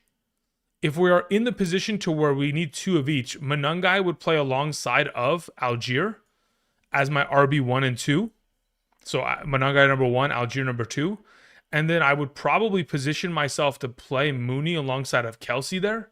Let me see where I have Kels in a full PPR. Yeah, that's how I would go about it. So that would be my ideal lineup if I'm starting 2 running backs and 2 flex. Monangai, Algier, Kelsey, Mooney. Says I'm starting Baker, Pittman, Wandell, Bijan, Gadsden. So, okay, so seeing as to how your roster is currently constructed, I would assume that you only need 1 running back and 2 flex. So if that is the case, then you pick up, or you don't pick up. You just play Monangai, and then you play Kelsey alongside of Mooney. Franklin's your odd man out. Thank you, Jennifer. Rafa says, Jalen Warren or Judkins? I think it depends on format entirely. As of this current moment, in a full PPR, I have Jalen Warren ranked higher. In a half PPR, I have Judkins ranked higher. In a standard, I would have Judkins as well ranked higher. So it depends on format. The only way in which I play Jalen Warren is full PPR. Outside of that, Judkins has to play in my lineup. He's just been far too productive, just quite frankly, straight up. So Judkins in a half and standard, Warren in a full. Thank you, Rafa. All right, let's see here. Rendell Sanchez says, 20 team, got Alvin Kamara for Travion Henderson. Brother, I don't know how you did it, but congratulations, firm handshakes. Well done. Yeah, Alvin Kamara is a steal there in the case of Travion Henderson, who has done nothing thus far this season. Alvin Kamara, hopefully, with the unfortunate injury to Kendre Miller, is going to be exposed to a greater workload share of opportunity in which he could be exposed to more rushing opportunities and effectively more receiving workload. And I understand he'll always have the threat of Taysom Hill near the goal line, but nothing to say that Alvin Kamara can't get himself a couple breakout runs here against that Tampa Bay defense, who in his career he's played incredibly well against. All right, let's see here. All right. Muskin says, hi, Andrew. Half PPR, Schultz, Mason, Taylor, Mooney, pick 2. Let's see where I have Mooney in comparison to the field of options. As it currently stands, my 2 highest ranked of the 3 would be Mooney and Schultz. Mason Taylor is my odd man out in a half PPR. Yeah. So between the group, I'd go Mooney and I'd go Schultz. Those are the 2 suggestions there. Thank you. Carlos Z has a follow-up. Says Nathan Carter if Algier is out or Gainwell. In the event in which Algier is out, I would play Nathan Carter, who's the 3rd string running back of the Falcons. Earlier this season against the Carolina Panthers in the game in which they got blown out, he had a really solid yard per carry average in the second half of that game when they were down 30-0. So Nathan Carter would be the preferred in the event in which Algier is out. Again, that is a to be determined scenario. Thank you. Samaj sends in a question. Says, full PPR, how come you have Pierce over Downs? In a full PPR, that is not the case. Currently, the rankings that are on screen are for a half PPR scoring format. Therefore, in a half PPR, because of the contribution of what a reception provides in the case of the two potential prospects, I currently have Pierce projected for more points in a half PPR standard format as well. But in a full PPR, based on my Patreon rankings and the better rankings that I sent out this morning for those of you who signed up using code Andrew and completed the 3-step process there, I have Josh Downs higher in a full PPR. Thank you so much. CJB says PPR. Pick 2, Downs, Booty, or Noel. Yeah, I'll go with Downs, and I will go with Noel. Booty's the odd man out primarily because, again, Booty unfortunately doesn't get enough opportunity share. Yes, he has touchdown upside, but in comparison to the alternative 2 options, he has technically the most volatile positioning in comparison to the floors of which the 2 Downs and Noel present. So I'll go in their directions. Thank you. JC, what's up, my man? Says flex Tyrone Tracy or Hunt. Available to pick up Io Manor, Jalen Noel, Brashard Smith. I mean, if I had to pick one of these available options to play today in a full PPR scoring format, I genuinely would pick up and play Noel. Let me see where I have him ranked comparatively to Brashard Smith as of today. Yeah. As of this current moment, Noel is my highest ranked of the group. I'd feel very comfortable playing him over Io Manor. I would play him over Brashard Smith. So, as of this moment, that would be my suggestion. If you were to theoretically play a flex, Noel is my suggestion there. As of today. Thank you. It says, would you drop Hunt for Brashard Smith? You could. I don't think Brashard Smith is going to be a weekly starter. I think in this circumstance of this week in specific, because of the 6 teams on bye and all the injuries that we're dealing with over the course of fantasy, I think he could present himself as a viable, flexible option. But outside of this kind of a week, no, I think I don't really want either of these. I'd rather just go pick up Io Manor or Noel for rest of season purposes, considering Christian Kirk is not just going to miss this week, but probably even more time afterward. Thank you. All right. JL18 says, why Pierce over Downs? Yeah, the primary reason is because of the overall opportunity share that both of them I have currently projected with. I think their overall target opportunity will be similar, but the overall contribution of yards and the overall average depth of target of Pierce gives him the clear advantage between the two of them.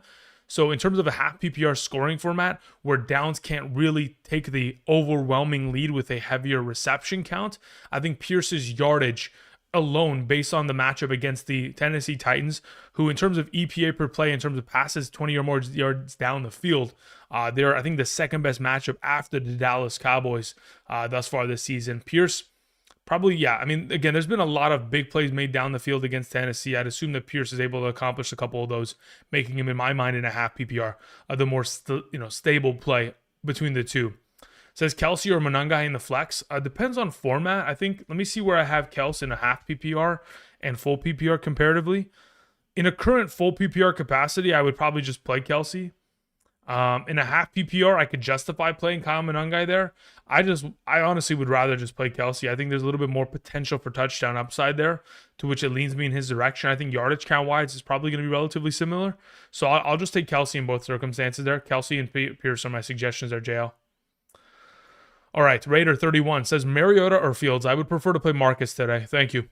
Says half PPR. Who do I flex between Monangai? I have Swift in my lineup, Sterling Shepard, or pick up one of the Jets wide receivers. I would play Monangai. Just pretty much encapsulate the entire value workload of what the Bears backfield presents. Very similar to which we've suggested doing with, let's look back at last year. Being able to contain all the value of Detroit's backfield with both Montgomery and Gibbs. Now that Ben Johnson is in this organization, being able to accompany all the value which Monangai and Swift can theoretically put forth, I think is incredibly valuable. Very similar in which we've done already thus far this season. For those of us who have Kenneth Walker and Charbonnet on roster, we're able to start them both because we are able to at least ensure that even if Kenneth Walker gets his touchdowns vultured, you are getting the value which you deserve. Besides the fact that you are encompassing or encapsulating all the value of the Bears backfield, I truly do believe that Monangai is a better play than Sterling Shepard and either of the Jets receivers, whether that be Tyler Johnson or Alan Lazard today. So Monangai is my suggestion alongside of Mariota there, Raider. Thank you. All right, Surveillance a lot. What's up, man? Says full PPR for rest of season, rank Algier, Spears, and Tootin. Thanks, man. Of these available options in a full PPR scoring format, I think there's at any given moment, the overall kind of product that they put forth can be altered primarily based on the potential of a trade in which Spears and or Pollard could get moved prior to the deadline. But under the assumption that they stay stable, I would probably venture to say, in terms of rest of season points produced, Spears would be 1, Algier would be 2, and Tootin would be 3. In the event in which we're looking for who's technically the most valuable, not in terms of points put forth, but in terms of like on paper who's the most valuable, it's always going to be Algier because of the association with that offense. And, you know, if anything happens to Bijan, Algier becomes a top 12 running back in the blink of an eye. But in terms of points produced rest of the season, I have it projected as Spears 1, Algier 2, and Tootin 3. Thank you. All right, we continue on with a question that comes in from WWE who says, Texans or 49ers and Cowboys or Broncos, who do you got? In terms of who's winning this evening, I anticipate the 49ers to win. And I anticipate, man, that Cowboys-Broncos game, I don't even know if I can objectively tell you who I feel most confident in. That's a game in which I think it can go either direction. I do feel very confident with the 49ers pulling out a squeaky win here, though. But in regards to the Cowboys,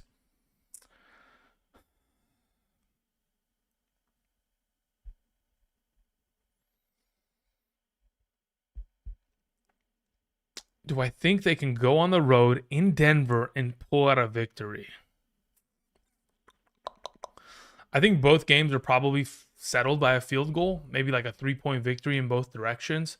I'll take the 49ers winning in Houston, the road underdog, and I'll do the same. I'll take the Cowboys, road underdog, winning against the Broncos. Thank you. Luke C sends in a question. Says PPR, if London is out, do I rank Dowdle, Otten, and Mooney? Okay, cool. Sounds good to me. Let me go ahead and let me see where I have Otten comparatively to Mooney and Dowdle. So as it currently stands in a full PPR scoring format, in the event in which London was out, Mooney would then elevate in my rankings significantly to where he would be the number 1. Otten would be the number 2, and Rico Dowdle would be the number 3 in a full PPR capacity, only if London is out. Mooney would be 1, London would be 2, Dowdle would be 3. Thank you, Luke. Appreciate that, my man. Devin, what's up, my man? How's it going? Devin says the following.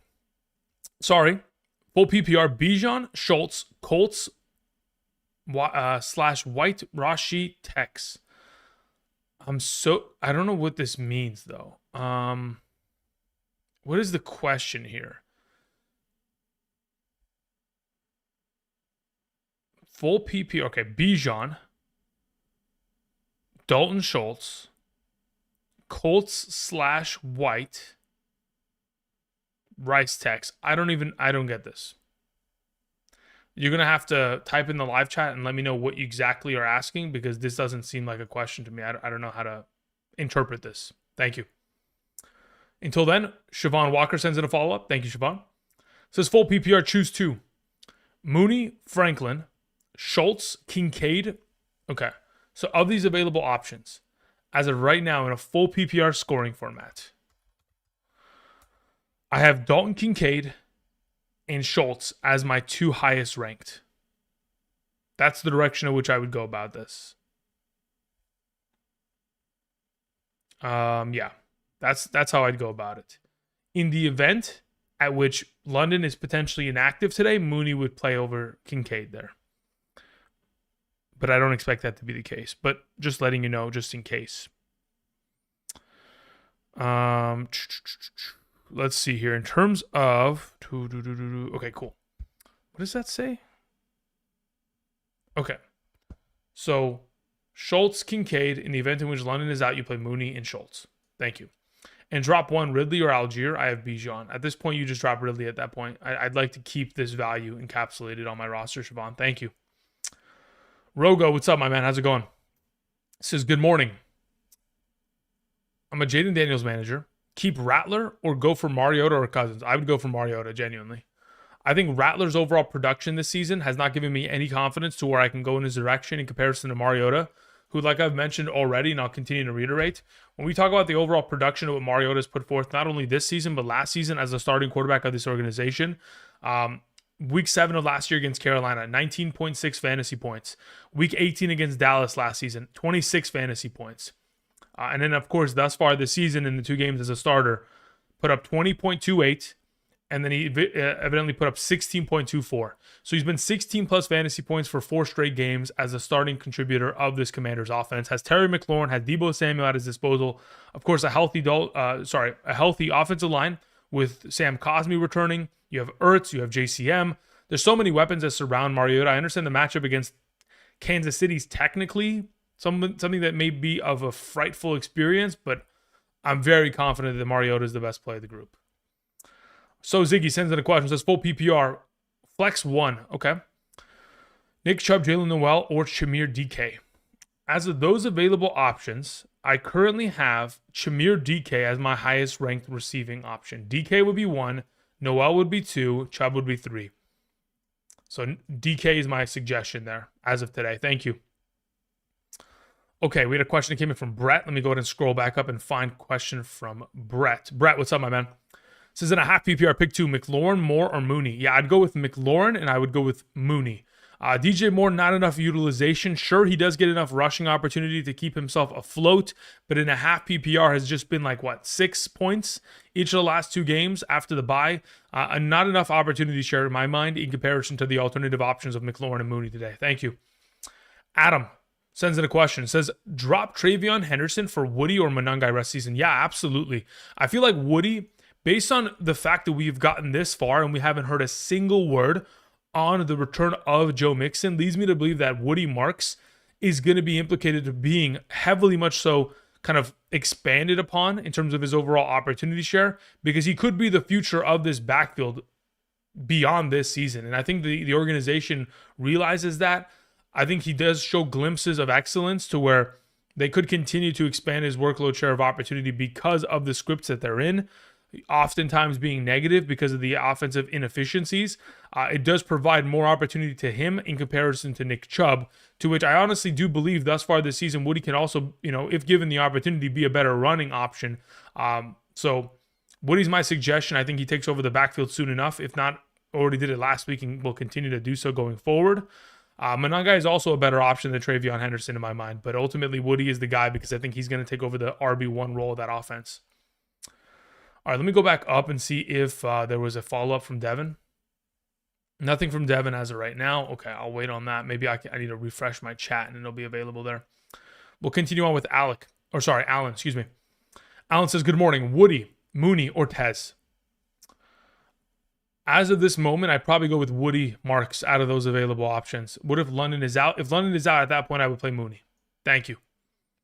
Lee Flores sends in a question. Says, half PPR, Adunze, Swift, or Diggs in the flex? Pretty good question. In a half PPR, I'm leaning towards playing DeAndre Swift there. That is the preferred of the group. If I'm not mistaken, let me check where I have him ranked. Yes. In comparison to the field, I would rather play DeAndre Swift in a half PPR over Adunze and Diggs. Lee, thank you. All right, Muskin says, hi, Andrew. Pick 1, Pitts, JCM, or Worthy, half PPR. I believe I have Kyle Pitts ranked the highest. I'm genuinely gonna check that out. I have JCM ranked lower, and Worthy also ranked 3 spots below Kyle Pitts. So I'll take Kyle Pitts out of the group there. Thank you. Let's see here. Paul sends in a question. Says, would you trade Christian McCaffrey for JSN? I wouldn't. Probably not. Says, I was offered JSN, PPR redraft format. Current running backs are Christian McCaffrey, Achane, King Henry, Brian Robinson, Hampton. Wide receivers are Ibuka, Keenan Allen, Nico Collins, Jennings, and Kupp. Look, here's my thought process on the matter. Like, when I look at the roster that is currently constructed, I do believe that Christian McCaffrey has more value in terms of rest of season production in comparison to JSN.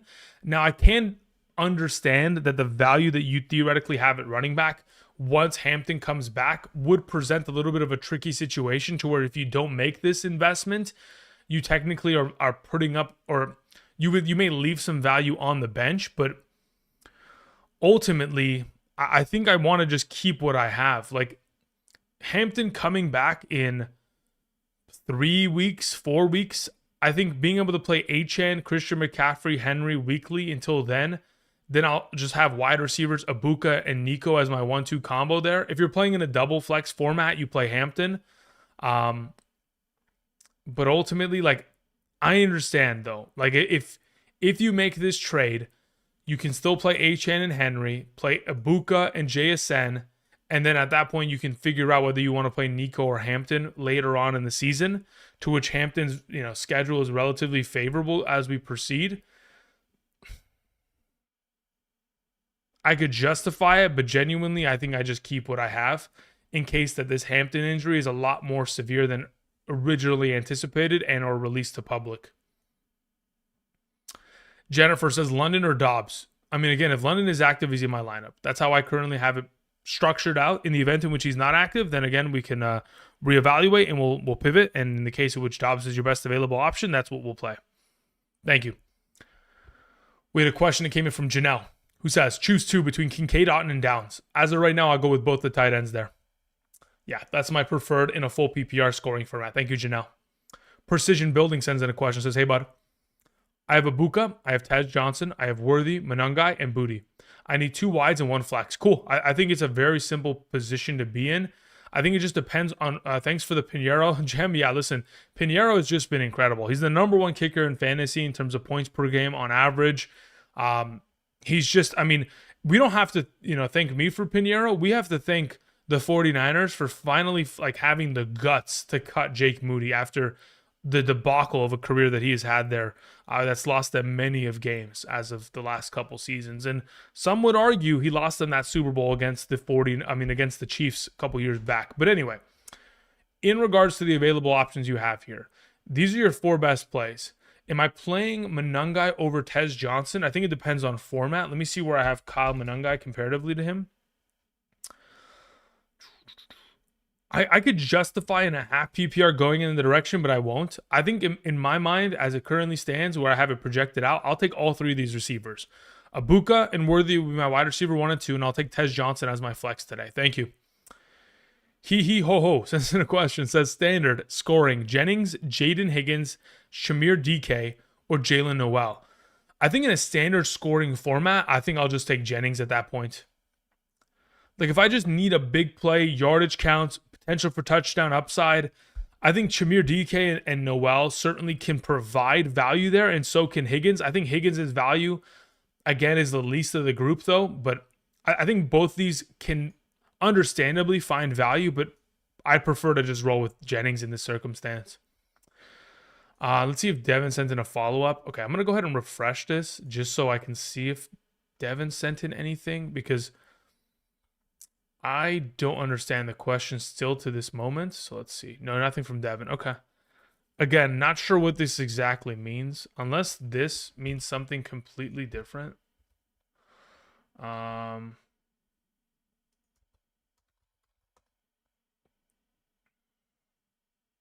Yeah, no clue. But I'll wait. I'll be patient with it. Hopefully you can swing on by and type that in the live chat. Thank you. Brody Guy, what's up? Says Loveland, Fannin, Hunter Henry, or Kendrick Bourne, flex half PPR. I mean, look, as of right now, in a half PPR circumstance, with Bourne getting himself less utilization in comparison to weeks prior, primarily because of the health of Jawan Jennings trending in the right direction there, Kittle being more involved, the running game being more involved, the overall opportunity share in terms of passing a total attempts for Mac Jones dipping. Bourne, I think, kind of, is sacrificed, unfortunately, greater than anybody else within the offense. But when we're looking at the overall potential of production between these available tight ends, I have Hunter Henry number 1, Fannin number 2, and Loveland number 3. And I have them all in different tiers, to which I'd feel most comfortable playing Hunter Henry today against Cleveland's matchup. So that's my primary suggestion. Henry 1, Fannin 2, Loveland 3. Okay, now before we continue, again, for these rankings that are here, for those of you joining us this morning, welcome. Hope you guys are doing well. Again, if you guys haven't yet already, do me a favor, click the like button down below. It is greatly appreciated. The rankings that are to the right side of the screen are updated as of this morning in order to help you in terms of interpositional rankings. So for those of you guys who have a question in regards to do I play Romeo Doubs or Wanda Robinson in a half PPR, hopefully the rankings on screen can provide that overall insight. Or just like this most recent question from Brody, he asked, do I play Henry, do I play Fannin or Loveland? All those rankings available there for the purposes of trying to help you guys set yourself up for success as of today and beyond. Thank you very much. Appreciate it. And if, again, you haven't clicked the like button, that'd be greatly appreciated. Thank you. All right, we had a question that came in from Pipe Down, who says, PPR, Noel, Mooney, or Golden? I would play Mooney number 1, Noel number 2, Golden number 3. So Mooney's my suggestion. Says, at tight end, do I play Andrews or Schultz? I would prefer to play Schultz. Thank you. Rusty Wright sends in a question. Rusty, thank you. Says, flex 2, Schultz, Brashard Smith, Sterling Shepard, Bourne, or Tyjae Spears. Okay. As of this moment, let me see where I have Bourne in comparison to the available. Let's see. Bourne. Yeah, as of right now, of those available options that you have presented here, my 2 highest ranked are Dalton Schultz and Brashard Smith, genuinely. That's the 2 that I would roll with today. Thank you. GK sends in a question, says PPR and point per carry. Okay. Flex, Mooney or Marks? I'd much rather play Marks. Only in the event in which London is inactive would I ever consider Mooney here. Anytime you get a point per carry, the running back is always the preferred player. Fannin in my lineup. Okay, Ingram and Loveland are on waivers. If Njoku is in, do I pivot to Ingram or Loveland? Genuinely, I have Njoku projected to play, and I still have Fannin projected ahead both of them within my rankings. So I would still keep with Fannin in the lineup against New England, who are an advantageous matchup against the tight end position. So, yeah, I would play Fannin there, and I would play Woody Marks there. GK, thank you. Ray Barrera sends in a question. Ray, thank you. Says full PPR flex Kittle, Kamara, or Tedero McMillan. Full PPR format. As it stands, I have Tedero McMillan ahead of the field. Yes, Tedero McMillan number 1, George Kittle 2, and then Alvin Kamara 3. That's the order in which I go about it. So I would suggest you play Tet today. Thank you. Jason Berg says, Woody Marks or Kendrick Bourne? I'd play Woody Marks very confidently as well. Thank you. Sean sends in a question. Says, pick 2 in a half PPR. Chuba Hubbard, DJ Moore, Kittle, Flowers. Kittle and Flowers are my suggestions there in a half PPR. That's the way I go about it. Again, Chuba Hubbard is very much so a difficult projection, primarily because if you're going to continue to split series, it's a lesser potential for opportunity in terms of overall, touches, because the series could go awry very quickly.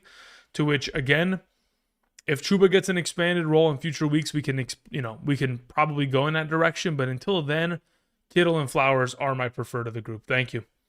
Andrew Mitchell says, Dobbins or Higgins in a half PPR? I believe I have Higgins ranked higher, but let me check right now. I do, in fact, have T. Higgins ranked higher. It says game script issue for Denver. I don't believe the game script will be an outright issue. I think it's going to be a close game overall. I just believe that the overall potential of T. Higgins in specific increases greatly with the absence of Sauce Gardner. So now that you don't have Sauce Gardner locking down one side of the field, and you have Brandon Stevens probably having to take care of Jamar Chase, or attempting to try to take care of him, not going to happen. T. Higgins then gets to go against the number 3 cornerback. I think the opportunity there is just far too advantageous for us to pass up on, so Higgins is for sure the play in my mind. Perry Paul sends in a question. Perry, hope you're doing well. Says, Superflex, Mariota, Huntley, or Ward? I play Mariota very confidently here. I go Mariota 1, Huntley 2, Cam Ward 3. I would never play Cam Ward. I would legitimately rather play a running back, wide receiver, or tight end there. But considering you do have Mariota, 16 plus points in each of the last 4 starts as a commander, that's my suggestion. Thank you. All right. And Deezy sends in a question. Says full PPR, start Derrick Henry, Javonte Williams, or Jalen Warren. My wideouts are cooked. Need a flex between Monangai, Mason Taylor, and Fannin. Okay, so in a full PPR between Mason Taylor and Monangai, which is really just a question at this point, as of right now, I have Mason Taylor ranked ahead of him. That's the direction that I would go in, purely because of format. Had it been a half PPR, if it was a half PPR, I would just play Kyle Monangai. But in a full PPR at that point, I think the format lends to playing Mason Taylor in this circumstance. Thank you. Falcons Nation 88 says 4-point per passing touchdown, Justin Fields or Joe Flacco. I'd rather play Joe Flacco, genuinely. I think Justin Fields, yes, he presents value, but like I mentioned before, with no Sauce Gardner out there, I think Flacco in this entire offense is going to be able to feast against the Jets defense. A little bit of a revenge game for Flacco as well, taking on his former team. Ibrahim says, Patreon, brother, thank you. I'm confused as to what you would need from me on Patreon, but I'm more than happy to check it out, brother. I already posted rankings today, so I'm curious as to why you have a question here. Says, do I trade Swift for Nico? Okay, so it's a trade question. Understood. Thank you. You have Christian McCaffrey, Derrick Henry, DeAndre Swift, Scattaboo, Diggs, Montgomery, Dart, Debo, AJ. Okay, yeah. Currently, with the current iteration of your roster, in terms of rest of the season purposes, yes, I would rather have Nico Collins. Thank you. He's only missing this week because of concussion protocol, so I'm not worried about him. So yeah, let's make that move, Ibrahim. Thank you. Shoes says, forgot to ask in a full PPR, Dimes or Dart. As of this moment, I believe, let me check where I have them ranked on screen. I have Jackson Dart as my number 6 and Daniel Dimes, Mr. Indiana Jones, as my number 7 at quarterback today. Genuinely, I could justify playing either of the two. I currently have Dart ranked higher, primarily because I think the game script taking on Tennessee could very easily and should probably easily turn into Jonathan Taylor scoring 3 rushing touchdowns. Like I've mentioned before, and I'll continue to reiterate, Jonathan Taylor, besides the fact that he has scored 3 rushing touchdowns in 3 of the last 5 games, he has done it in back-to-back games against the Tennessee Titans. Last year, Week 16, 3 rushing touchdowns. This season, Week 3, 3 rushing touchdowns. Needless to say, he's going to have himself a lot of upside, to which I think it does present a little bit less potential for scoring from, Dimes in the circumstance. Okay, is there any adjustments in terms of news? I know it's almost 8:30. I'm surprised that we haven't heard anything about Drake London's status. I want to go ahead and just check real quickly online, see if there's any reports in regards to what Drake London's situation looks like right now. I don't see anything as of this moment. So we'll wait. We'll continue to be patient on the matter. Let's see if Mr. Shefty has anything for us on the matter. Nothing that I see. No problem. Okay, continuing on. We have J-Dog, who says, in a full PPR, running back start. Okay, so we need start 3 and sit 1. We have JT, Barkley, Judkins, Dowdle. Cool. And Breece Hall, excuse me. So of these available options, my 3 highest ranked in a full PPR scoring format would be Jonathan Taylor, Barkley, and Hall. So Judkins and Dowdle would be the odd men out. Been debating Barkley since he's been killing me for 3 weeks. Thank you. Yeah, look, I could justify the idea of playing Judkins ahead of him. Personally, could I do that? I wouldn't, because of the way I currently have it projected. I wouldn't be able to even suggest it to you. But in this circumstance, if you wanted to, Judkins is a solid alternative option. JT and Breece Hall would play, and you decide between these two, but I like Barkley. Thank you. Ivan says, in a full PPR tight end premium format, start 1 running back, 1 tight end, 1 flex, 2 if no London. Okay. Kittle, Ferguson, Fannin, Swift, Kamara, Judkins, DK. Wow. Okay. So in the event, let's say, for example, London is playing, okay, in the event in which he does, of the available options in a full PPR league, at running back, out of those available options, I'm going to play DeAndre Swift. So that's who's in my lineup at RB1. In terms of tight end, I would play Ferguson. And then alongside of London within your flex, I would play Kittle. So in the event in which London was not available, and you're still playing Swift, Ferguson, and Kittle, your other flex at that point would then be, let me see. Your other flex at that point would then become Alvin Kamara. Thank you, Ivan. Appreciate it. Hee ho ho says, in a half PPR, Mims, Franklin, or Noel. Marvin, Mims, Franklin, Noel. I would rather play Noel number 1, Franklin number 2, Mims number... No, you know what? Actually, it's Franklin number 1. I don't want to get too cute with the Noel and Shamir DK plays. Let's go Franklin number 1 in a half PPR.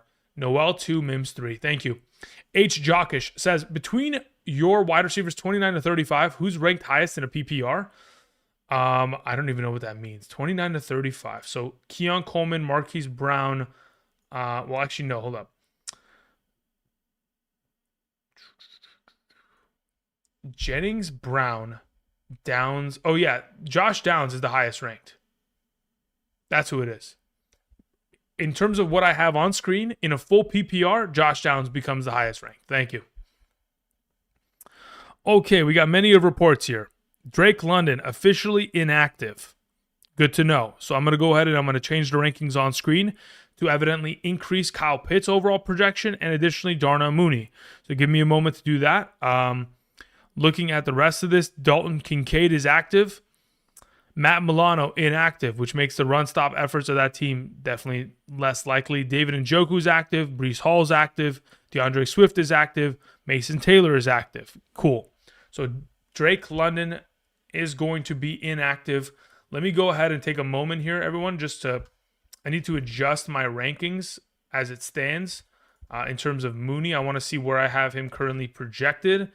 He and Kyle Pitts should both go up, I would say, considerably, and I think it does lessen the overall value of Kirk Cousins, to which I would probably play CJ Stroud ahead of him at that point. So I'm going to adjust a lot of things on screen here in just a moment. Be patient with me, and I'll get to your guys' questions in just a second here. So let me just go ahead and let me just make some adjustments as it stands. Okay, so let's do that, and then subsequently after,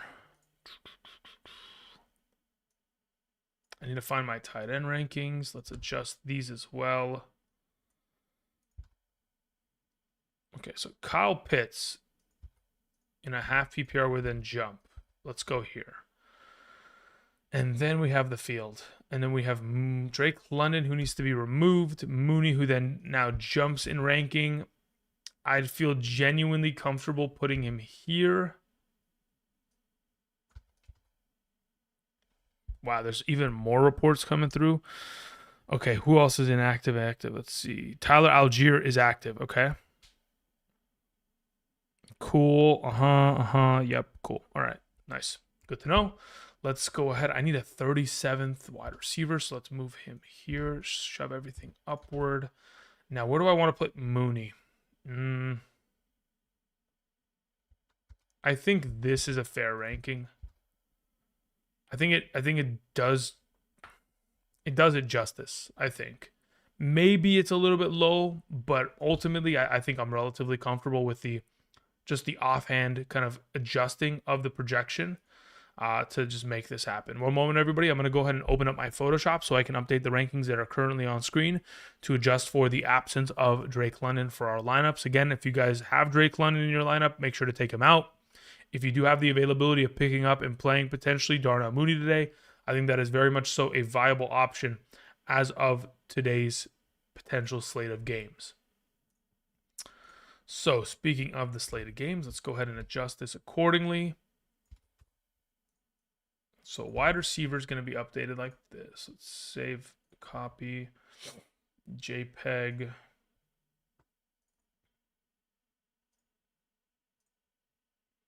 Okay, so wide receiver has been updated now.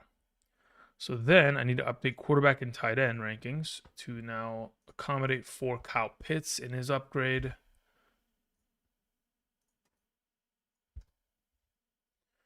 And then downgrading Kirk Cousins to now have CJ Stroud in the mix instead of Kirk.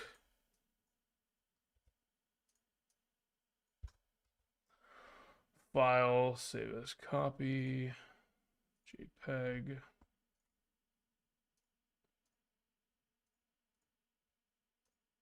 Perfect. All right, so that should encapsulate all of those adjustments necessary. So we should be good now. Let me just go ahead and make sure. Let me reset these rankings that are on screen.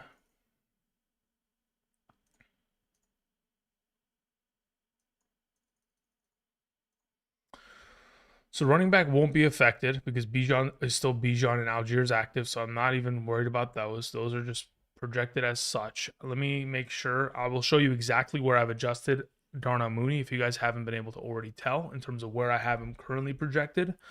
He will be as my number 18 wide receiver now, right here. That's where Darnell Mooney is since the adjustment. I moved up Kyle Pitts one spot at tight end. I already expected him to play relatively well against Miami because of the advantageous matchup, so not too much of an incredible upgrade there in a half PPR capacity, but Kyle Pitts has now jumped into the number 5 role. Thank you. Okay, let's continue on answering questions. Appreciate y'all coming through. Let's see here. Jennifer says Troy Franklin or Wandale Robinson. I'd rather play Wandale Robinson there. Thank you very much. Appreciate it. Oh, yeah, and of course, I put CJ Stroud as my number 16 quarterback and removed Kirk Cousins from that top tier conversation. So appreciate it. Okay. Continuing to Kevin Smith, who says, I need 3 in a PPR: Dobbs, Shaheed, Jennings, Pitts, and Bourne. Okay, considering the most relevant information, Dobbs, Pitts, and Shaheed. Thank you. Cinco2X says Schultz or Mason Taylor. And can you do picks? For now, I'll lean towards Schultz. And if I have time at the end of today's episode, I'll do picks. But again, that's purely dependent on if I can catch up on all the questions. Thank you, Cinco. Aaron Northcutt says Worthy or Diggs. I would prefer to play I would prefer to play Diggs regardless of scoring format. Thank you. Maybe a standard league in which I'd play Worthy. Otherwise, half PPR, full PPR, it's going to be Diggs. Thank you. The man 0907 says half PPR: Wandale Robinson, Chase Brown, Tucker Kraft. I believe I have Tucker Kraft ranked the highest of the group, and I will go ahead and I will check that out right now. Let's see. Kraft.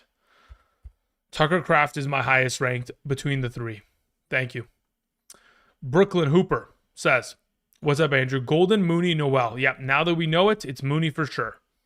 Chief Perp says full PPR. If London doesn't play, I'm thinking of flexing Pitts over Debo, Judkins, and Waddle. I would suggest that I think that's not a crazy overall position to be in. I would say that is the correct way, which I would even go about it. Thank you. Pitts had a crazy game last year against the Dolphins. It wasn't last year. I think it was actually a couple years ago against the Dolphins, if I'm not mistaken. I think he had like 167 yards. Let's see, which year was that? If I'm not mistaken, that was a couple years ago, just off of my pure recollection. Yeah, that was 2021. Okay. That was 2021, week 7 against Miami. So, still, regardless of that fact, he is the best play of the bunch. JCB says, pick 2, Worthy, Chase Brown, Theo Johnson, Noel. Of these available options, these are your 2 best, Worthy and Chase Brown. Thank you, JCB. Hive sends in a question, says, Stevenson or Kamara full PPR flex position? I'd play Kamara there. Thank you. Then we have 513 Rookie, who says, in a non-PPR, I'm starting Ibuka, London, Adunze, benching Metcalf, Pittman. Would you do anything different? What if London is out? In the event in which, London is out now, I would play Ibuka, I would play Metcalf, and I would play Pittman. That's the only separation of like potential differences that I would make. As of right now, I think Adunze versus Metcalf is purely, and additionally Pittman, it's purely a matter of who's going to score a touchdown. To which, at this moment, I think Ibuka has to play. I think Pittman has to play. So then it becomes a toss-up between Adunze and Metcalf.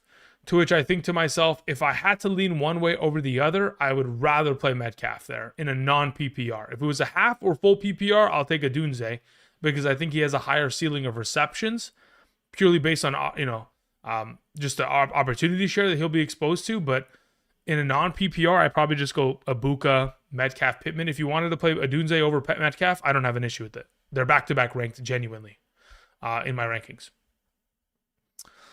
Okay, let's see here. We had a question that came in from Colin, who says, in a full PPR, start Zay or Waddle as my wide receiver 2. I'd rather play Waddle. Thank you. Wholesome Eric sends out a question. Wholesome, thank you. Says, would you make this trade? I was offered quarterback Jaden Daniels and tight end Tyler Warren for Lamar Jackson. It depends on what your backup quarterback is right now in the event in which Jaden Daniels not only misses this week, but multiple weeks. And it also depends on what your tight end is as it stands. If tight end, is currently like Hunter Henry, and you're going to get a huge upgrade here in the form of Tyler Warren, and let's say you have another quarterback in like the form of Jackson Dart or Daniel Jones in order to fill in for Jaden Daniels in the meanwhile, then yes, I'd be willing to make this kind of a move.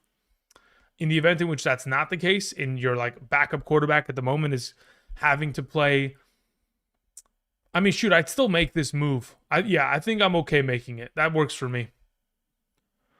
Because the thing is, when Jaden Daniels is back healthy, he's going to be solid, and so will Lamar. But I think their overall production is like close enough to where I would like to have the tight end upside, especially if it's a huge upgrade in comparison to what you currently are rostering and starting. Thank you.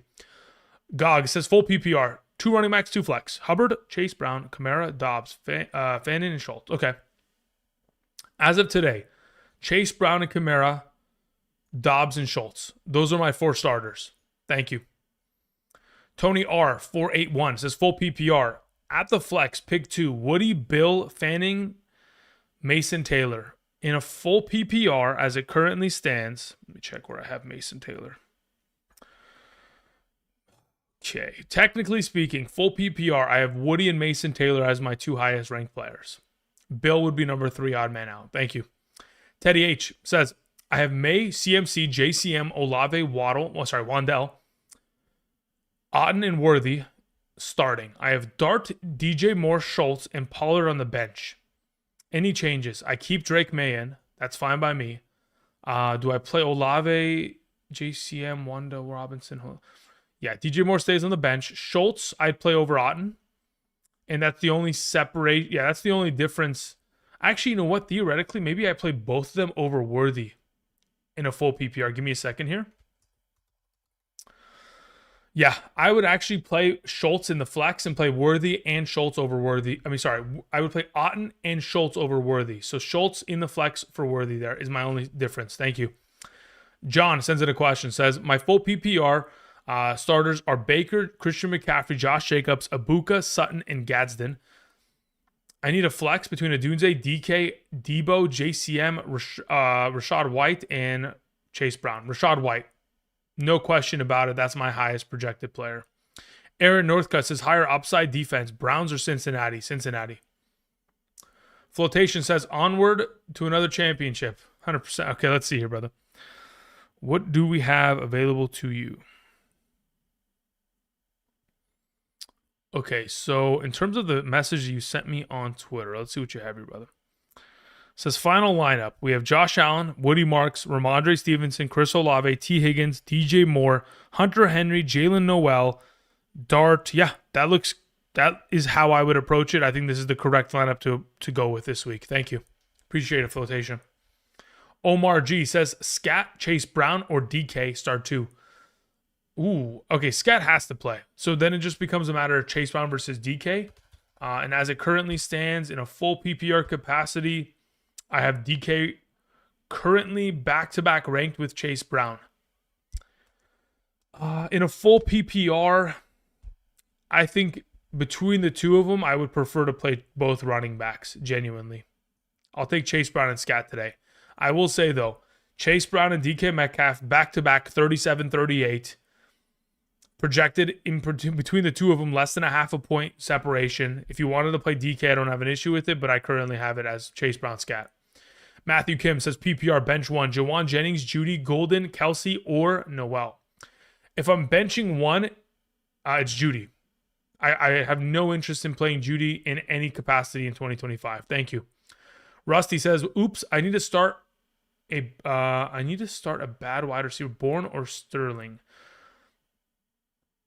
Is it a full PPR? Let me see. Not sure what your format is. Let's say if it is a half PPR, who do I have ranked higher right now? Okay, so if we're playing in a full PPR, I don't even trust it. I'll just take Kendrick Bourne in both scenarios. I'll take Kendrick Bourne both times. Half full, doesn't matter. Standard. Devin says, sorry, love the channel. Salary draft. Oh, that's what that means. Okay, full PPR. Bijan, Schultz, and Colts, or Rashad, Rashi, or Texans. I see what you're asking now. So you're asking me, who do I project? Which teams between the bunch do I have projected for more points? To which I would tell you, I mean, I have the Colts as my number 1 defense and the Texans as my number 3 this weekend. But between just the pure flexible value at which I currently have the projection set at, I think I have to go in the direction of Rashad White, Rashi Rice, in the Texans defense. I kind of have to. Because, I mean, Schultz is solid, but, man, it could be just a rough shot today. Yeah, I'll go with the Rashi Rice and Rashad White side there, Devin. Thank you. As a thought, says by week hurt. Okay, buys hurt.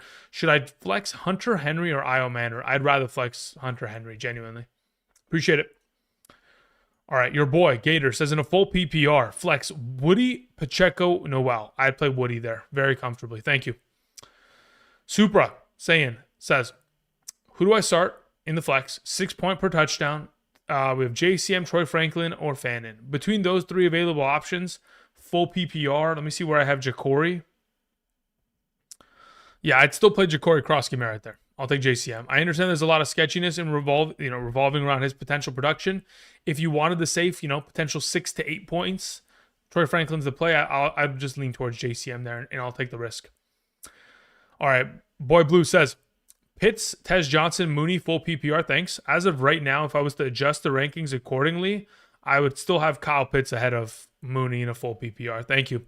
Gabriel Martin says, I need two. Marks, JCM, Waddle, Tez Johnson, standard scoring league. If I'm starting two of them in a standard scoring function, I'd probably just go Woody, Marks, and Waddle. Thank you. Mr. Coyote says, full PPR, flex, Tyjae Spears or over Jalen Noel. I believe I'd rather play Noel. Let me just confirm. Yeah, I don't have Tyjae Spears ranked higher. Give me Noel. Mo, what's up, my man? Says, I have Caleb, but Dart is on the waivers. Would you drop Caleb? Or yes, I would immediately. Bench Kamara, Nico Gibbs, Travis Hunter, Pearsall, and Benson. What move would you make or keep it as is? Look, the current iteration of this Bears offense doesn't make me relatively comfortable nor confident in the idea of Caleb Williams being a better fantasy option. Now, I understand that the upcoming schedule looks like Cincinnati, then the New York Giants, but even in this circumstance, I think Jackson Dart with a Week 14 bye and the potential what he is producing in terms of the rushing category is far too advantageous to pass up on, even with difficult matchups ahead. I'm still probably leaning towards Jackson Dart as they've played incredibly well up to top tier competition. So if you wanted to keep Caleb, you could. Jackson Dart doesn't have a bye until Week 14, to which, again, you wouldn't have to have another quarterback on roster until then, to which you can keep everybody else on your bench and just make the quarterback swap as it stands. Thank you. Fanatic says, is it still Kirk over Mac Jones with London out? Yes, it still is Kirk over Mac Jones. Oskino says, viable to start Rico/Chuba together. Yes, I think that is the most appropriate way to go about it, under the assumption that, again, you have both on roster and the alternate. Let's say, for example, in terms of the rankings that I have on screen at running back, let me go ahead and refilter it so that it's on screen. Let's say, for example, I have Chuba Hubbard, but I also have Tony Pollard, but I have Rico Dowdle as well. I'd feel more comfortable starting Rico and Chuba rather than Rico and Pollard, because I would like to encapsulate the entire value workload of the Panthers backfield to where, yes, even though my projection has it lower, I would still like to be able to encompass all the value to where I don't objectively make the mistake of starting one over the other and then, the one that I don't start steals the touchdown. Anthony C says, PPR Bill or Mooney? I'd rather play Mooney. Bryce sends in a question. Thank you very much. Appreciate it. Let me go ahead and just see here. We had a couple more updates in terms of Twitter, in terms of some reports that were coming out. Let me just confirm what we have here available to us. Ooh, wow. That is rough. R.I.P. Nick Mangold. My goodness. That was, wow, okay. One of the best. That gave me chills. Sheesh. Yeah, R.I.P. Moment of silence.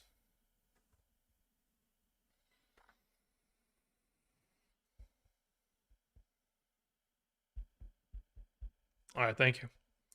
Yeah, Ohio State legend, New York Jets center. I mean, extraordinaire. Sheesh. That's rough. All right, continuing on. Bryce sends in a question. Says Mooney, Jennings, Mims. I'll take Mooney there. And then I'd probably pair him up with Juwan Jennings. Thank you. Ivan sends in a question. Says PPR.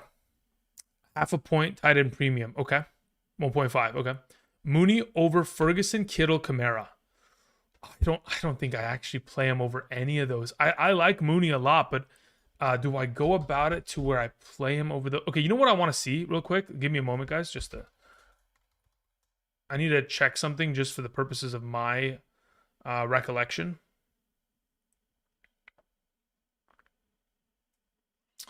Okay, so from last season, the one game in which Kirk Cousins started and Drake London left the game early in the week because he left because of the concussion protocol against Dallas Week 9 last season. In that game, in the absence of Drake London, Mooney had 9 targets, 5 catches, 9 targets, 5 catches, 88 and a touchdown for 19.8 full PPR fantasy points.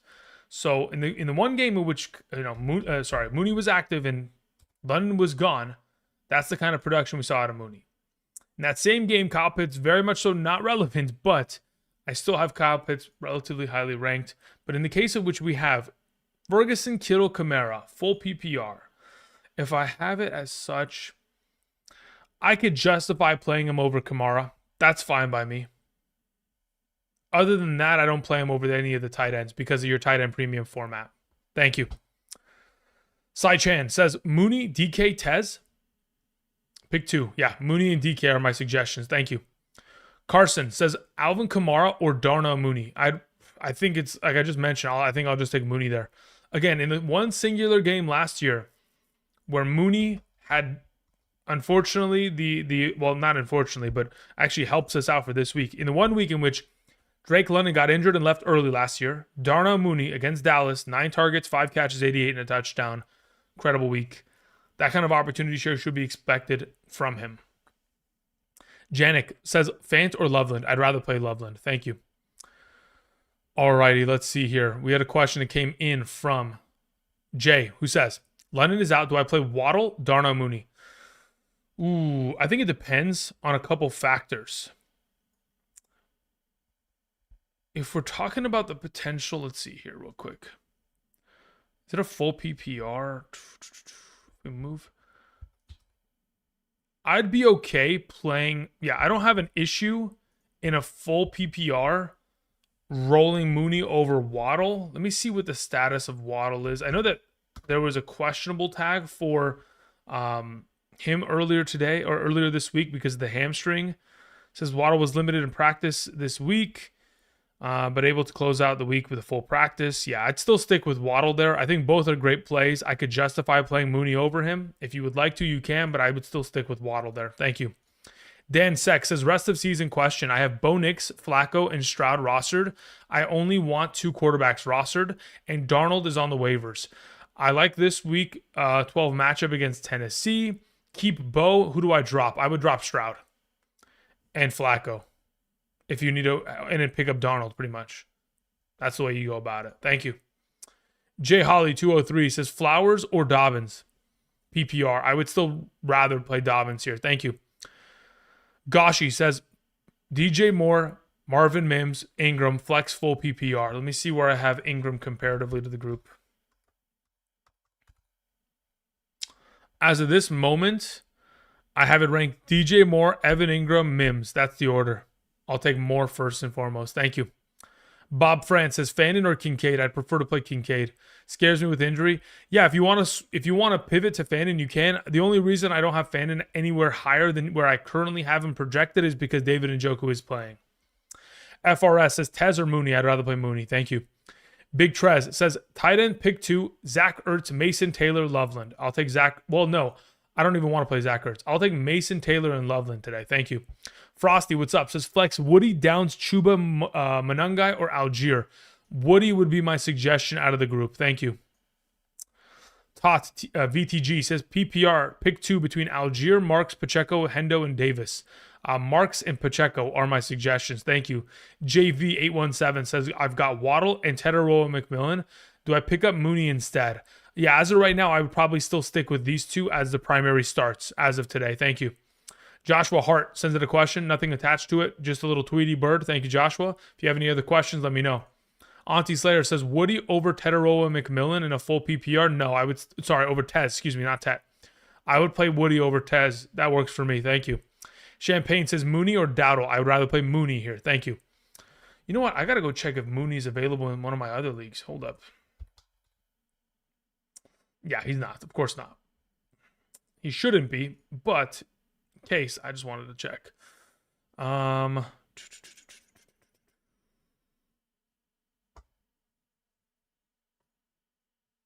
Okay, cool. Good to go.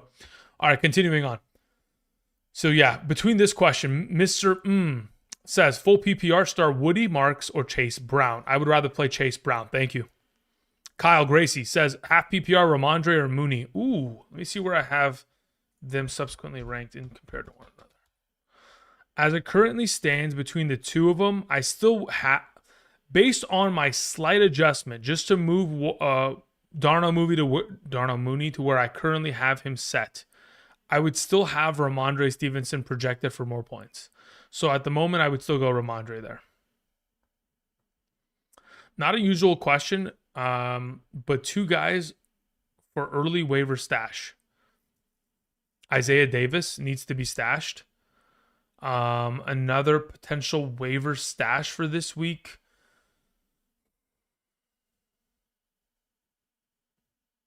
Who's another potential waiver stash? I mean, if Brandon Ayuk is out there, pick him up. If Christian Watson's out there, pick him up. Those would be the couple that I'll just throw out there for now. Thank you.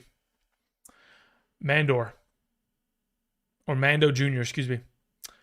Mims, Franklin, Noel, full PPR. Franklin's number 1, Noel's number 2, Mims is 3. Thank you. Jorge says, is it a good trade? I give Olave and McMillan for Kyron Williams and Quentin Johnston. I'm 3 and 4 with Bucky and Omarion Hampton out as a RB duo. Yeah, considering you need RB help, I can understand this trade, but Quentin Johnston scares the living crap out of me to where, like, do I want to be making this trade? Not entirely. Let me see the upcoming schedules for Olave. I want to know when he goes on bye. He's a week 11 bye, and then McMillan. Yeah, look, as of right now, I don't love the trade. I don't think Kyron's value that is being presented is justifiable enough to make the move, because I just don't like where Quentin Johnston is trending, with Gadsden being as highly utilized as he is, and Kyron not being a touchdown monster. I understand that you're in a position to where you need a running back. If I was to suggest you going and trading for a running back, I would try to pay lower and go and send like maybe Olave 1-for-1 for ETN, and let's go about it that way. Thank you. Jeff Ricklin says, full PPR start to Tez Johnson, Mooney, JCM, DJ Moore, Jalen Noel. Of these available options, full PPR, Tez Johnson and Mooney are my suggestions. Thank you. Says, I have Emeka Egbuka and I'm scared of starting 2 Buccaneers receivers. Thanks, Andrew. Yeah, no, I could justify that. I mean, if you're in a position to where you are legitimately afraid and you don't want to go about playing 2 Bucs receivers, then you would play Mooney and JCM. Otherwise, I think Tez Johnson and Mooney are my primary suggestions for now. Tom 21 says, half PPR, playing Henry, Justice Hill, or Henderson, RB2. I believe I have Justice Hill in a half PPR ranked higher. Let me confirm. Yes, I currently do have Justice Hill ranked higher. That's the direction I'd go in. Thank you. Andrew Mitchell says, Waddle, Mooney, Chuba, need 2 in a standard. At this point, I'd go Waddle and Mooney. Thank you. Gets Knowledge says, good morning, brother. I'm currently 2 and 5 in a full PPR. Caleb or Jackson Dart, all bad. No, I don't think it's all bad. Jackson Dart's a great play today. Thank you. Oscar sends it a question. Says, in a full PPR chopped league, after Quentin Johnston's dud, I'm at risk to be a cut. Pick 2, Adunze, Dobbs, Wan'Dale Robinson, Terry McLaurin, and Mooney. As of this moment, it's probably Adunze in a PPR format alongside of most likely Rome. Do I want to? I think there's a conversation to where it's like Adunze and Wan'Dale Robinson are the 1-2 combo here. Let me see where I have Wan'Dale in a full PPR. Would I play Mooney ahead of Wan'Dale Robinson? I think I would, actually. So my thought process for right now is like Adunze and Mooney or Adunze and Wan'Dale, to which for right now, I think I just take the Mooney path and I'll roll down that road. Yeah, thank you. Quincy Jones says, PPR, start 1 wide receiver, 1 flex, Olave, Tedero, McMillan, Judkins, and Kittle. Full PPR, I'll play Olave a wide receiver, and I'll play probably Tedero, McMillan as my flex. Yeah, that's the direction that I go in. Thank you. Upskills sends in a question. Thank you very much. Appreciate it. Let's see what you have here, brother. Fannin, Tez Johnson, or Golden Flex? I'll play Tez Johnson out of the group. Thank you. Marvin Lewis sends in a question. Marvin, thank you very much, sir. Says, please someone let me know if Drake London is... Okay, so that was way earlier. Drake London is out. Standard, pick 1. Pitts or Otten. I'll take Pitts. Kyle Pitts. Thank you. 26 bands up says Cousins or Mariota going against Fields. I'll play Mariota there. Thank you. Breakfast Pizza says in a half PPR, start 2, McLaurin, Mooney, Marks, Worthy. In a half PPR, I'll take Marks and Mooney as of today. Thank you. JV817 says Tedero, McMillan, and Waddle are at wide receiver. Judkins are at the flex. Should I change Mooney out for anyone? Should I have explained last question? Okay, got it. Okay, so in regards to the potential which you could swap Judkins for Mooney, theoretically speaking, I would do so in a full PPR. If you're playing in a full PPR, that's the direction I go about it, JV. Let me see. What is your league? It doesn't say. If it's a full PPR, yes, I'll take it. In a half PPR, I'm okay keeping what you have. Arthur Meyer Show says Mooney or Rico Dowdle. I'll just take Mooney there. Thank you. All right, let's see here. Biggie says entire bankroll on 1 touchdown today. Who do you got? It's Jonathan Taylor. It's not close. It's not close. Guys, he has scored 6 touchdowns in the last 2 games against Tennessee. And then additionally on top of it, Jonathan Taylor has scored, and I quote, 1, 2, 3, 4. He scored 7 touchdowns in the last 3 games. 10 touchdowns in the last 5. If anybody's scoring a touchdown, it's the number 1 running back against the number 1 running back matchup, right? So JT is my guy. If I was to legit, I mean, again, don't put your whole bankroll on it, but if I was going to, that's how I'd go about it, my good sir. Thank you. All right, Cinco2X sends in a question. Says PPR, start 1, flex, and okay, so start 1, flex 1. Pickens, Diggs, Mooney, Dobbs. Pickens and Diggs are probably my starters there. Thank you. All right, Mill Ticket says start 2, Rico, Judkins, Zay Flowers. I'll play probably both running backs there. Rico and Judkins, thank you. Brian Weiss says, hey, Andrew, in a super flex tight end premium PPR league, I need a quarterback tight end, 2 flex, and a super flex between the available options. We have Andy Dalton, Tyler Huntley, Kyle Pitts, Taylor, as in Mason, Goddard, Henderson, and Monangai and Pierce. Okay, so of your available options here that are displayed, why can't I highlight it? Jeez. Okay, so obviously in your circumstance here, between Dalton and Huntley in a super flex format, let's see where I have them ranked in comparison to one another.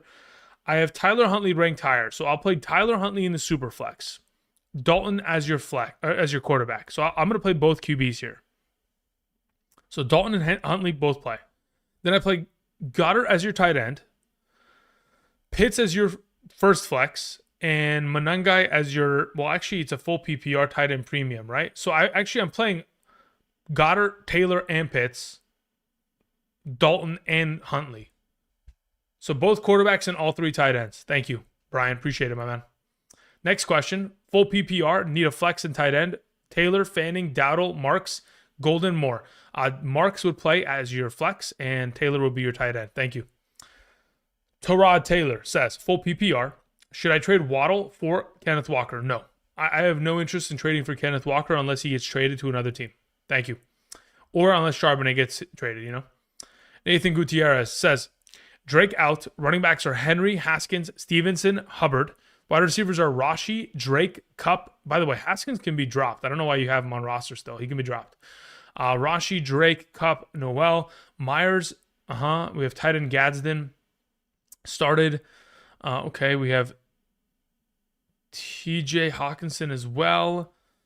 Quarterback is Mahomes, Fields. My team is 2-5. Playing the number 1 seed. Mooney's on the waiver. Switch with Noel. Yes, I would make that swap. Play Mooney for sure, Nathan. Thank you. Bryant Reed says, would you start Rome or T. Higgins? I would prefer to play T. Higgins against the Jets. Thank you. Kamara or Woody, full PPR? I'd rather play Kamara. Thank you. Auntie Slayer says, Tet over Tez. Yes, absolutely. I'll take Tet there. Thank you.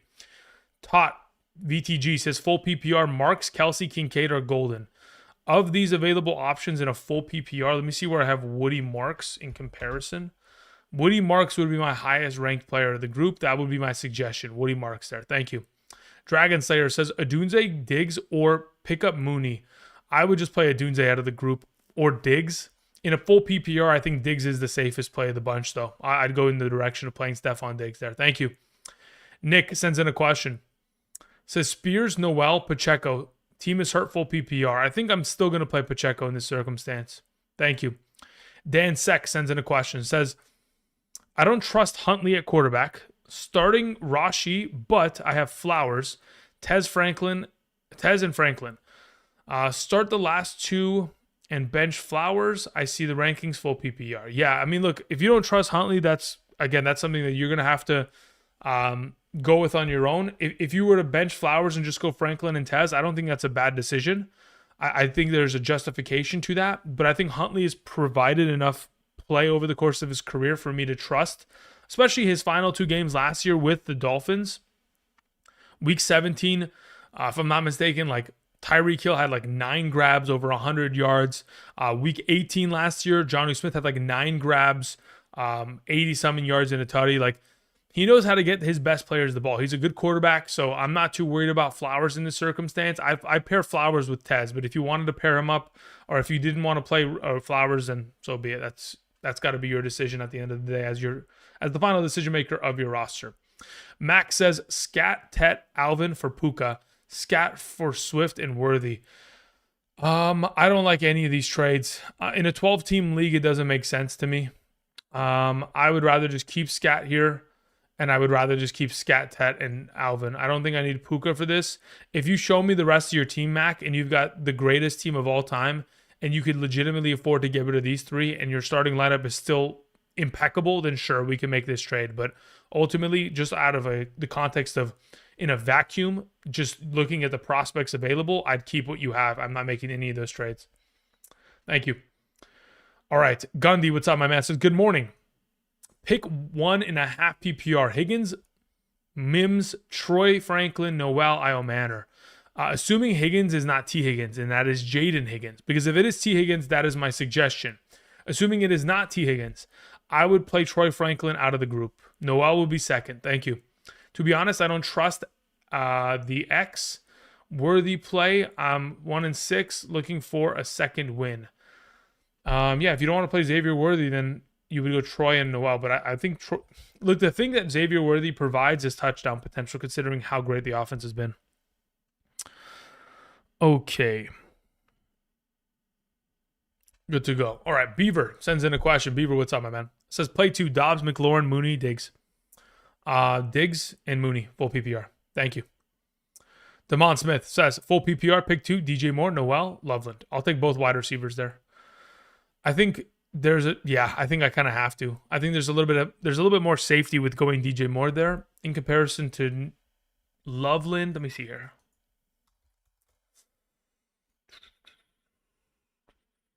Yeah, I'll just stick with DJ Moore in this circumstance with Noel. Thank you. Let me see where I have them projected in a full PPR just before I move on from this question, though.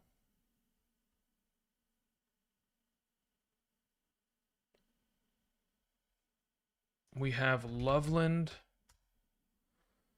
Yeah, DJ Moore and Noel are ranked higher. Thank you. Kincaid, Schultz, Debo, Kamara, pick 2. Of these available, I'll take Schultz and Kamara. Thank you, AC. Appreciate it. Jason says, half PPR, pick 2, Mooney, Jennings, JCM, or Pacheco. Of those available, I would go with Mooney, and I would probably pair him up with JCM there.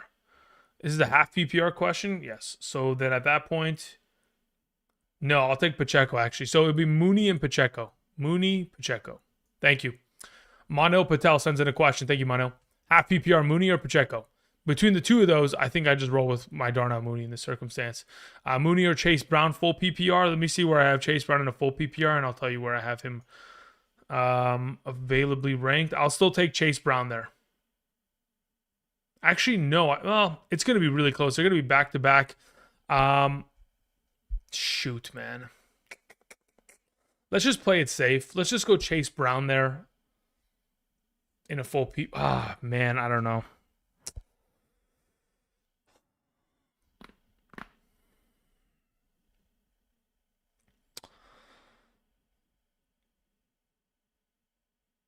Yeah, I'll just take Chase Brown there. I'm not going to get cute with it. I'll take Chase Brown, and in a full PPR, I'll take Mooney over Pacheco and a half. Thank you.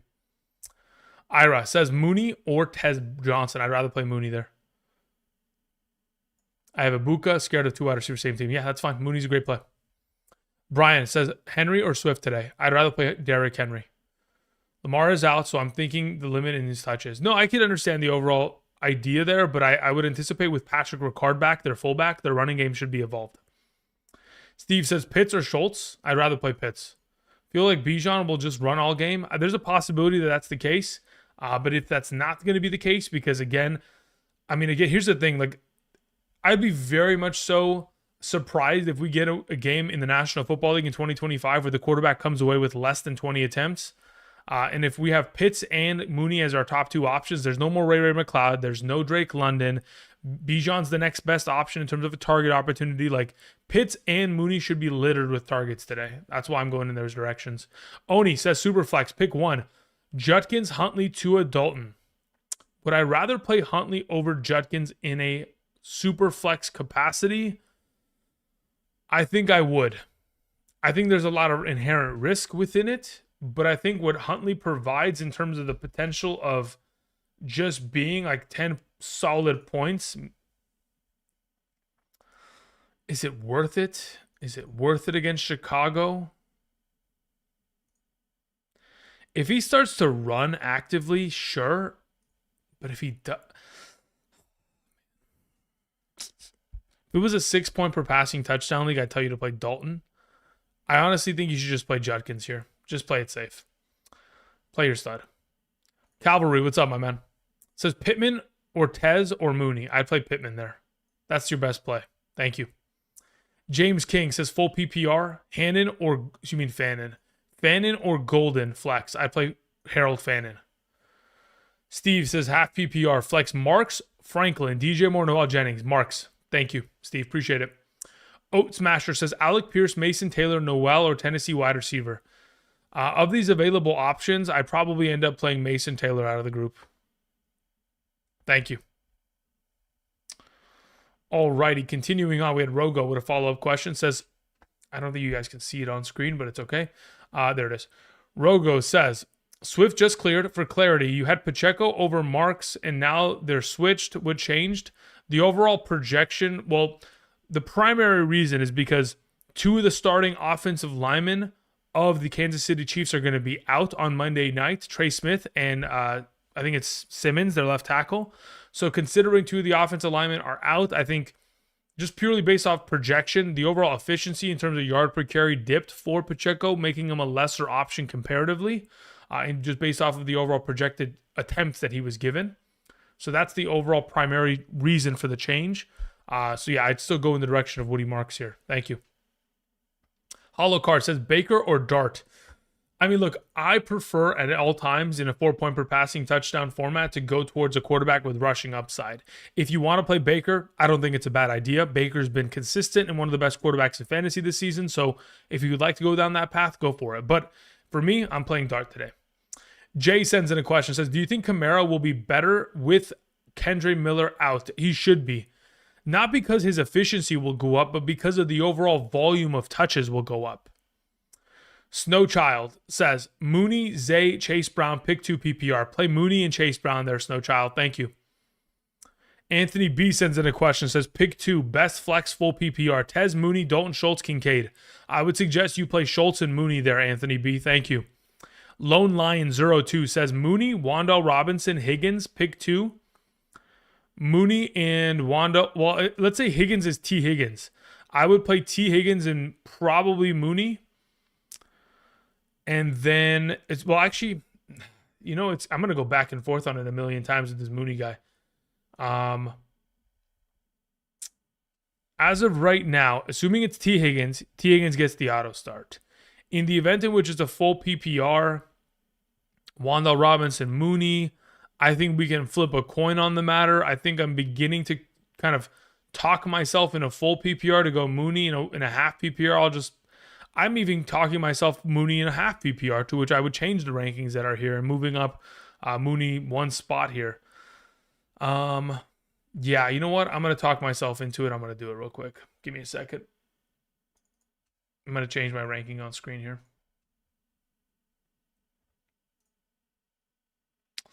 One moment, please. Let me go ahead and let me adjust my rankings here, and then I'll get back to answering questions. Appreciate you all being patient.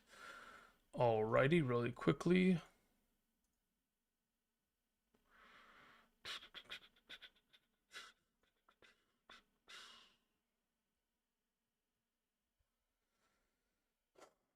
Do I want? No, I'm not gonna change it. No. Don't get cute. Don't get cute. I don't want to get too many eggs in the Mooney basket. I'll play Wanda Robinson over him in as of this moment.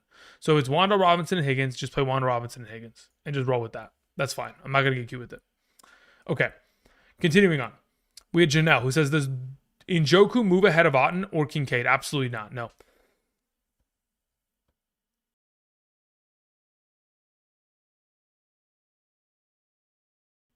No, he does not.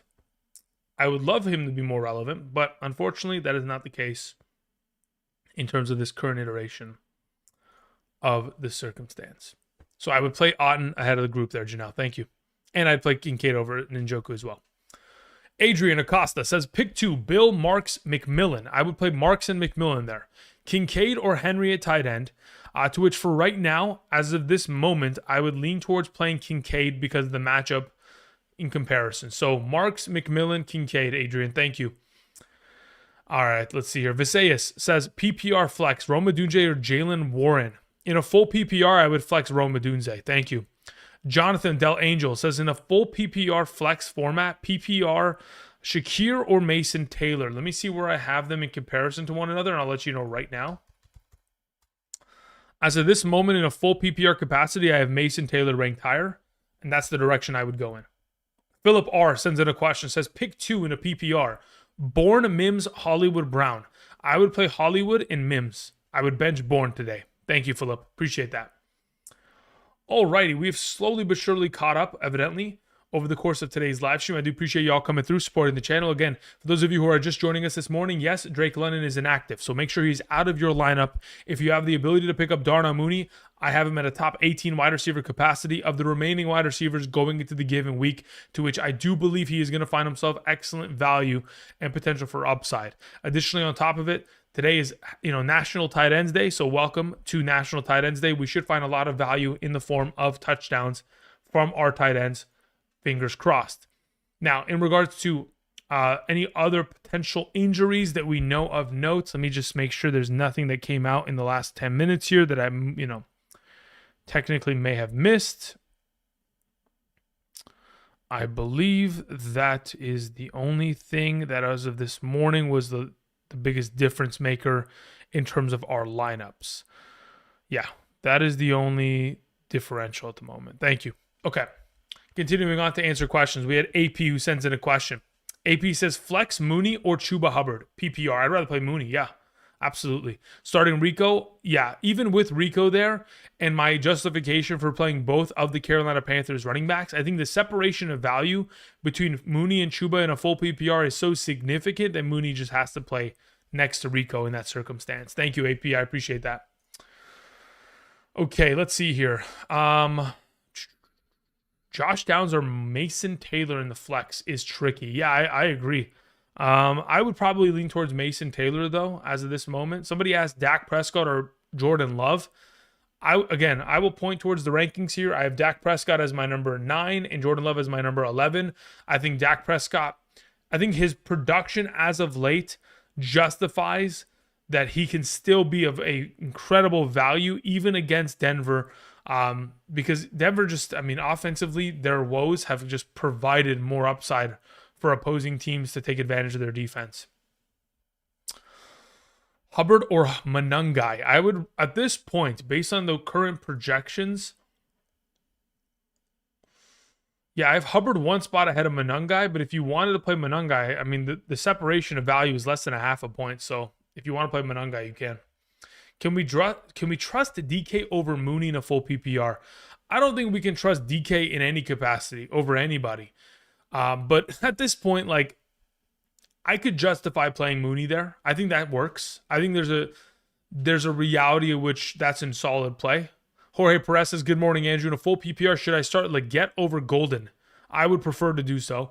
Also have Broncos. Should I start them or hit the waiver for the Bengals or Packers? If you believe that the Broncos defense are going to be able to shut down the number 1 offense in terms of scoring in the first half over the course of the last couple of weeks here. Obviously, they're not the highest scoring team in the league, but obviously they're one of the highest scoring offenses in the league.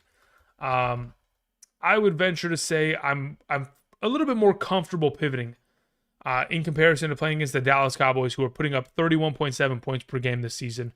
So for now, I would probably say let's go ahead and let's hit up the Bengals defense or the Packers. Either of the two are very much so fine by me at this point.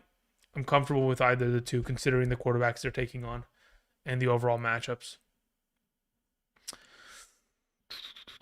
Colin sends in a follow-up, says Waddle or Mooney in a full PPR. Thank you, Andrew. Yeah, look, this is the one that I've gone back and forth on. I think I'm going to stick with playing Waddle there.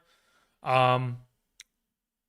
I'm going to stick with Waddle there. If you wanted to play Mooney, I don't have an issue with it. Appreciate it.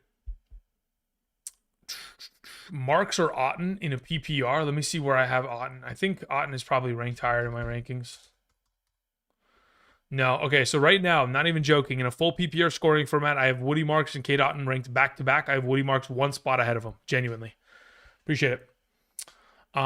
Christian Watson or Mooney rest of season? I'd probably still rather have Mooney rest season. I mean, just purely off of the fact that Christian Watson is just a volatile mess. It just scares me. Marks, Pacheco, or Shakir PPR? Got to play Woody Marks there, Brandon. All right, Drippy Dario. What's up, Drippy? How's it going, my man? How's it going? All right, let's see what you had here in terms of your question. Says, yo, Andrew, my guy. Bye week got me bad. Should I flex Io Manor, Manungai, Jonnu, Travion Henderson? It's a full PPR and Ridley's out. Let me see where I have Io Manor comparatively. Here's the thing. Ridley was out last week and Io Manor was a no-go anyway, like in terms of his overall production. So it doesn't give me any more semblance of confidence in the potential which like Io Manor becomes an auto start in this circumstance. So as it stands, of the available options you have available, yeah, I'm going Kyle Manungai there. Thank you, Drippy. Kevin, the credit guy, sends out a question. Kevin, thank you. Says full PPR flex, start one, Pacheco, Jonnu, or Golden. As of this moment, I'll just play Pacheco there. That works for me. T-Man Yo sends in a question. Says, I'm in a must-win, Baker or Dart. I've seen your rankings, but still.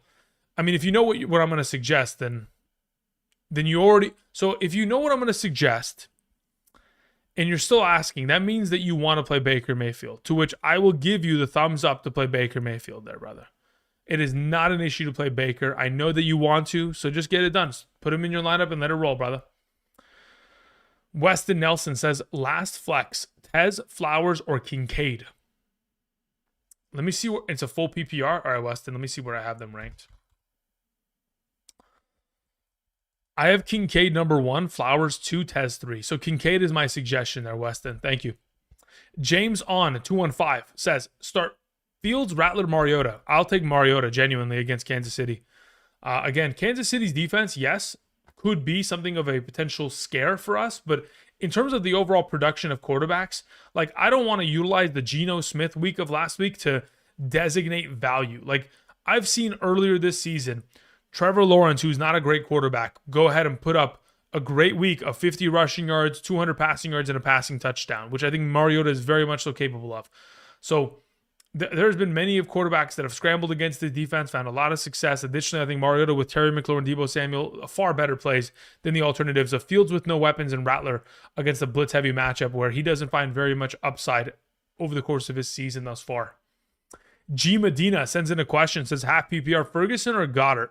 I have to stick with the tight end that scores more touchdowns consistently as of right now. I think Goddard without A.J. Brown is an auto start. So if you have the opportunity of playing both of these players, one at tight end, one in the flex, I would suggest that. But otherwise, Ferguson's my number 1. And flex Judkins, Rico, T. Higgins, or Dobbs. Of those available options in a half PPR capacity, I believe I'm playing T. Higgins there, to which that's my suggestion. I would play T over the following group. But if I had the opportunity to theoretically play both Goddard and Ferguson in this league, do I play both Goddard and Ferguson, theoretically speaking? No, I would just play T. Higgins and Ferguson there, G. Medina. Thank you. All right. Maya sends in a question. Says PPR, Juwan Jennings, Kyle Monangai, Brashard Smith, or Tyler Algier. Considering the full PPR scoring format, I think Algier pretty much gets washed out of the overall contention, to which it becomes a Jennings versus Monangai conversation. As of this moment, of those available options, I have Kyle Monangai number one.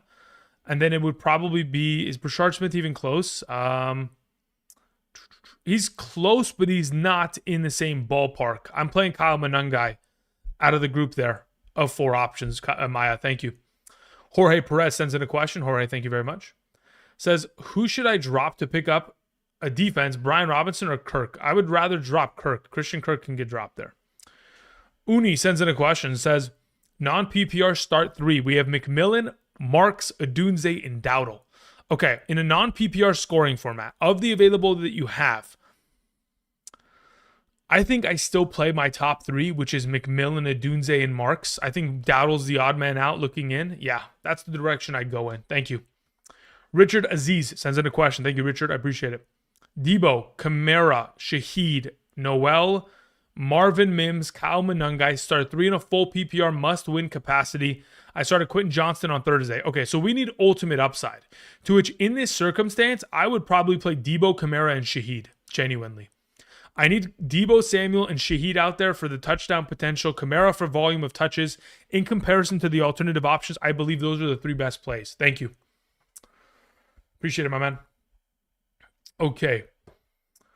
We are slowly but surely catching up. Appreciate y'all. Let me go ahead and pop the live chat up back on screen to see if we can catch up on some of these questions that y'all are sending through. Appreciate y'all coming in this morning. Again, on this wonderful Week 8 Sunday. Again, the rankings that are right here are up to date as of this morning. They do encompass all potential injuries and all in and outs going into this given week. In and out makes me hungry. Continuing on, Arcana in the chat was saying, first question never answered, so I will try again. Leggett, Noel, or DK. Again, the rankings that are on screen would kind of give you the direction as to where I would suggest. That's why a lot of those questions that I see that I believe can be answered from the rankings on screen, I often just try to go past them because there is the potential of just looking there, to which I would suggest you play Leggett as I have him ranked higher than both of the alternatives you mentioned.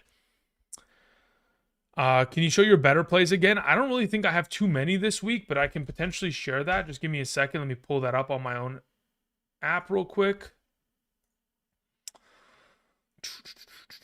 Yeah, look, as of right now, a lot of the plays that okay, so these are the primary suggestions, okay? So I'll just go ahead and read them out so I don't have to like mess around and have to put in the graphics. Cortland Sutton today, 4.5 receptions. If that is still available, let's go ahead and let's explore that. Again, I've mentioned it before. Cortland Sutton's consistency of 5 or more receptions has been at an incredible rate over the course of his career. Specifically, let me go find the stat that I mentioned earlier this week so that we're all on the same page. One moment, please. Okay, Cortland Sutton this week, 4.5 receptions. He's accomplished it in 15 of the last 18 games. That's an 83.3% success rate. Take Cortland on more than 4.5 receptions. Then additionally, if we're looking for another play, like I mentioned it 10 times today. Jonathan Taylor, anytime touchdown, please and thank you. That works for me. Additionally, on top of that, I like, again, there's a lot of plays that I do like. I like Baker Mayfield 2 passing touchdowns. So more than 1.5. And then because it's National Tight Ends Day, if I was going to go ahead and put together a little bit of a string of touchdowns for the tight end position, I would probably assume that there's a really good likelihood that we're talking about like a week in which we get Tyler Warren, Tucker Kraft, George Kittle in the end zone. Those are 3 pretty solid options in terms of if you're trying to run a touchdown play. I think if you're looking for other anytime touchdown players, Josh Jacobs, 2 rushing touchdowns each of the last 3 games. James Cook with a bounce back week. Derrick Henry with a bounce back week. I think those are other alternative options that we can explore. Thank you. All right, continuing on. Let me go ahead and continue to answer some of these questions that they are sent in prior to today's. I think we have 30 more minutes, so we have a good amount of time, but I still want to go ahead and try to catch up to the best of my ability. Thank you, guys. All right, so we have a question that came in from Javarius, who says, flex Debo, Kamara, Barkley, Sutton, or Adunze. I would play Sutton out of the group, genuinely. Especially if it's a full PPR, Sutton will be in my lineup. In the event in which it's a half PPR scoring format, let me see. I'd still play Sutton, genuinely. I think Sutton and Barkley are the 1-2 combo. I'm playing Sutton today. Fantasy Forecast says Judkins or Tez Johnson. I play Judkins there. Thank you, Fantasy. Dakota sends in a question. Says, I'm crushed by a bye week. Who would you flex, Xavier Worthy or Cade Otton? I have, if I'm not mistaken, let me see where I have them ranked in a half PPR, and I'll tell you in a full PPR subsequently after. As of this moment, in a half PPR, I have Worthy ranked higher, but in a full PPR, I have Cade Otton ranked higher. Thank you. Jitsu sends in a question. Says, flex Mooney or Tyler Warren? Started Gadsden. I would still play Tyler Warren there. Thank you. George Jasper sends in a question. Says, I have Bijan Robinson. I have also Pacheco, Diggs, Debo, Hunter Henry, and Algier as my lineup. We have Tez Johnson, Kyle Pitts, Judy are available. Do I make any changes? Yes, I would play Pitts over Algier in your flex. Thank you. LS sends in a question. Says, full PPR, flex Manungai, Bourne, or Travion Henderson. I would play Manungai. Thank you. Bisco says, Schultz, Fannin, Njoku, Pitts. Nico is out. I would still play Pitts number 1, Schultz number 2, Fannin 3, Njoku 4. So Pitts and Schultz are the 1-2 combo in that order. Thank you.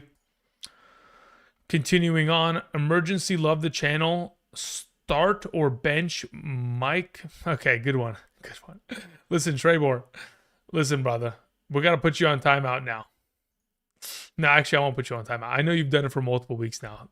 But you almost got me. You almost got me, brother. This is the second time you almost pulled that shit. How dare you? Herman Williams says Jackson Dart or Aaron Rodgers. Got to play Jackson Dart there, brother. Money 2024 says fill out my lineup. PPR quarterback is Jalen Hurts. Wide receiver is Lamb. We have a second wide receiver that's empty, second RB that's empty, and a flex that's empty. Options are Chase Brown, Metcalf, Olave, Pittman, Swift. Okay? So in the circumstance of what your roster currently is constructed as, I would play Olave as wide receiver 2, Swift as RB2, and Pittman in your flex money. Thank you. Tyler Algier or Otton in a full PPR. I'd rather play Cade Otton there. Junior in the chat was saying, good morning, Andrew. I need some help in a half PPR. Pick one between Xavier Worthy, DJ Moore, or Mims. I would play Xavier Worthy there. Marks or Mooney in a PPR. At that point, I'd just play Mooney, Joshua. Pitts or Otton, I'd rather play Pitts. Andrew flex Woody, Noel, or Jennings. I'd play Woody there. Daniel Caps. What's up, Daniel? Hope you're doing well. Mario in the chat says, Gabe, Mooney, since London is out. Oh, he's talking to somebody else. Never mind. I was like, who the heck is... I was like, Gabe Davis doesn't play anymore. Keeping you on your toes. I respect it. Yeah, listen. He's definitely keeping me on my toes. He's got me out here having to pre-read every question I'm looking at. All right, Ali sends in a question. Ali, thank you very much. Says Kittle or Terry McLaurin? I'd rather play Kittle there. Also, could play both and sit Tez. I would do that. I would play both and I would sit Tez. Thank you. Appreciate it. Santos sends in a question. Says Kirk or Fields? I'd rather play Fields now that Drake London is out. Genuinely, I think that is a difference maker in my mind to where I would feel comfortable making that swap. Thank you. Okay, really quickly, I want to go ahead and put it together a couple better plays on my end here before this slate begins. Okay, so like I was mentioning, and I said it before, I think I want to go ahead and take like Taylor and Bijan anytime touchdowns today, because I know like the odds of what you're getting back, it's only a 1.4. I can't even justifiably take that. Like 1.4 is nothing. To which at that point, maybe we stack like Goddard receptions on top of it. 4.5. I honestly, I do love that. Actually, that works. It makes it a 2x. Okay, so that'll work for that. You know, instead of taking Bijan at his touchdown, why don't I just take him at his rushing yards? I feel like I get better odds there at 79.5 rushing yards. And then I could do the same thing with Jonathan Taylor, taking him at his yards, because I feel like I get a better line out of it. Yeah, the multiplier becomes a 2.7x. Okay, so Bijan, 79.5 rushing yards more. Taylor anytime touchdown. You know what? I'm going to mess around. I'm going to take Taylor at 2 touchdowns. Give me Taylor at 2 rushing touchdowns. Now it's a 4X. That's more I like it. Okay. Bijan rushing yards at 79.5. Taylor at 1.5 rushing touchdowns. Goddard at receptions, 4.5 or more. 4X. I'll take that. Okay. Continuing on. Sorry.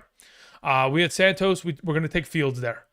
Who has the higher floor? Fields always has higher floor because of rushing potential. Zach says Flacco or Mariota. I would rather play Flacco. Thank you.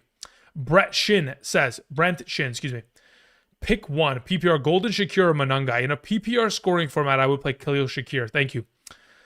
Saud Bukhari sends in a question. Says Pickens or Adunze. I'll take George Pickens there. Thank you. Bisco says a follow-up. Says Waddle, DK, Tedero, McMillan. Of those available, Tedero, McMillan's my highest ranked. Also, flex over any of them over Jalen Warren. Depends on scoring format. Let me see where I have Warren compared to the field. I would be willing to play. No, I would be playing. Yeah, if it's a full PPR, I'll take Waddle over Jalen Warren. Otherwise, if it's a half PPR, just give me Tet and Warren. Thank you. John sends in a question. John Spatola says, trade Rashad White and Tootin for Drake London. Absolutely, 10 times out of 10. If you can do that right now, get it done. Absolutely. Boy Blue sends in a question. Says, I'm torn between Dart and Daniel Jones for a 4-point per passing touchdown league. It feels like Philly wants revenge from 2 weeks ago. Listen, they might want revenge, but there's the effort of the New York Giants, who had an incredible game plan last time out, and quite frankly, just out-physicaled the Philadelphia Eagles. And if the Eagles' offense isn't going to be efficient enough, primarily because of the absence of A.J. Brown and the lack of a running game, I think the game script may just imply a little bit more potential for Dart in comparison to Daniel Jones, who again is at, look, both of them are at threat. Scadaboo last time against the Giants scored 3 touchdowns. Jonathan Taylor last time against the Titans scored 3 touchdowns. Both of them are under threat, to which I lean towards the player who has more rushing yardage upside, which in my opinion is Jackson Dart in this circumstance. Thank you. Okay, I want to go ahead and put together a play for just like anytime tutties for tight ends, to which I'm taking Tucker Kraft. I know that for sure. And then I'm going to throw Kittle into the mess here because, it's George Kittle. It's National Tight Ends Day. If he doesn't get a ball in his direction, what are we doing? And then I'll pair him up with probably rolling with, I think those are, what do I get? What's the multiplier for both those? That's a 4X for just 2 of them. I'll take that. That works for me. Kittle touchdown, Kraft touchdown. We'll lean in that direction for right now. Okay. Continuing on. We had a question that came in from We Buy Homes, who says, start 1 at tight end, Mason Taylor or Dalton Schultz. I would play Dalton Schultz today. Thank you. Says, since he's not questionable anymore, yeah, I think I just prefer Dalton Schultz primarily because of the lack of target competition and the quarterback plays a little bit more consistent in this current circumstance. Looking for a touchdown, I don't think either of them are going to score a touchdown, to which, again, I'm just going to go with the overall points. Just yardage alone, I think there's a safer floor from Schultz because I think the offense is more capable of scoring this week in comparison, but who knows? All right, we had a question that came in from Shark Boy, who says, in a PPR pick 2, Brashard Smith, Spears, Harvey, Davis, Mason Taylor. Of those available in a PPR, I would play Mason Taylor, and I would pair it up with, as of this moment at running back, where do I have them ranked? Tyjae Spears and Mason Taylor. Those are my 2 highest ranked of the available options you have, Shark Boy. Thank you. Troy Anderson says, bye week limited options, Kelsey or Manungai. Give me Kelsey there. In the event in which it's a full PPR, Kelsey's my guy. In a half PPR, I probably still, I'm going to still stick with Kelsey half PPR as well. Thank you. Sir Tatsy says, Wandell Robinson, Stevenson, Pacheco, half PPR flex. In a half PPR format, I will play Ramondre Stevenson. Chris Owens says full PPR. Should I flex Samaje Perine or Marquise Hollywood Brown? Play Hollywood Brown. Thank you. EG sends in a question. Njoku or Ingram? Play Ingram. Thank you. Kiwi Sports Mage says half PPR. Chase Brown, Jalen Noel, Isaiah Davis, Harold Fannin, or Loveland. Pick 2. I would play Chase Brown alongside of, let me see if I have Fannin ahead of Noel. Let me just confirm if that is the case. I, in fact, do have Fannin ahead because of the touchdown upside. So Chase Brown, Harold Fannin, 1-2 combo, Kiwi. Thank you. Farm sends in a question. Says, Andrew, questions in the chat. Thank you, Farm. Says, help me pick my tight end and 2 flex options in a PPR. Otten, Schultz, Dobbins, Mooney. Cool. Of your available options, I think in a full PPR scoring format, I think there's a justifiable position to where I think both tight ends are really good plays. But if I had to pick 3, I'm playing Schultz, I'm playing Dobbins, and I'm playing Mooney. Thank you, Farm. Austin says, why Jones over Mayfield? Rushing upside.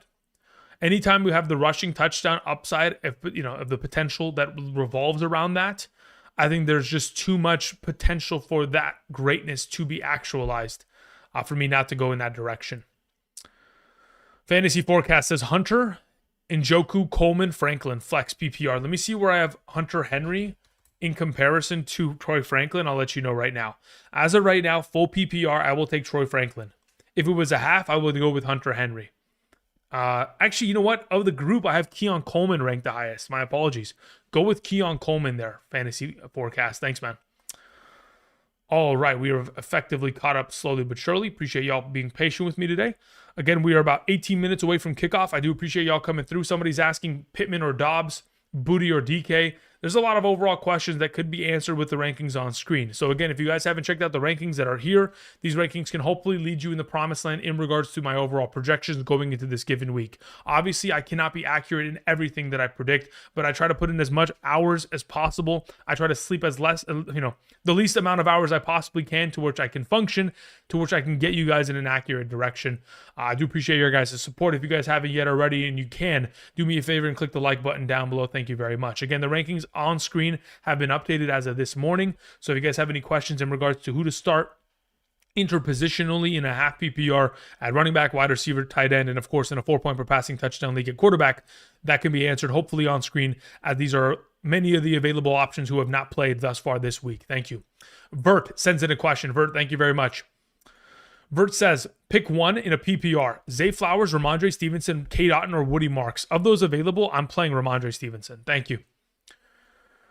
We had a question that came in from Adam C. Adam, thank you very much. Says full PPR, Jalen Noel, DK, or Coleman. Of those available in a full PPR, let me see where I have. Look, with Josh Palmer being out, I like the idea of the potential upside that theoretically Keon Coleman could provide. So I'm going to go Keon Coleman there out of the group.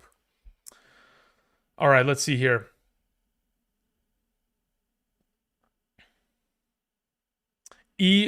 Galarza says Schultz, Njoku, or Evan.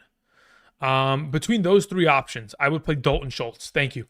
Keith Tapp sends in a question, says Dowdle, Dobbs, or Goddard PPR. I would play Dallas Goddard as my number 1 option.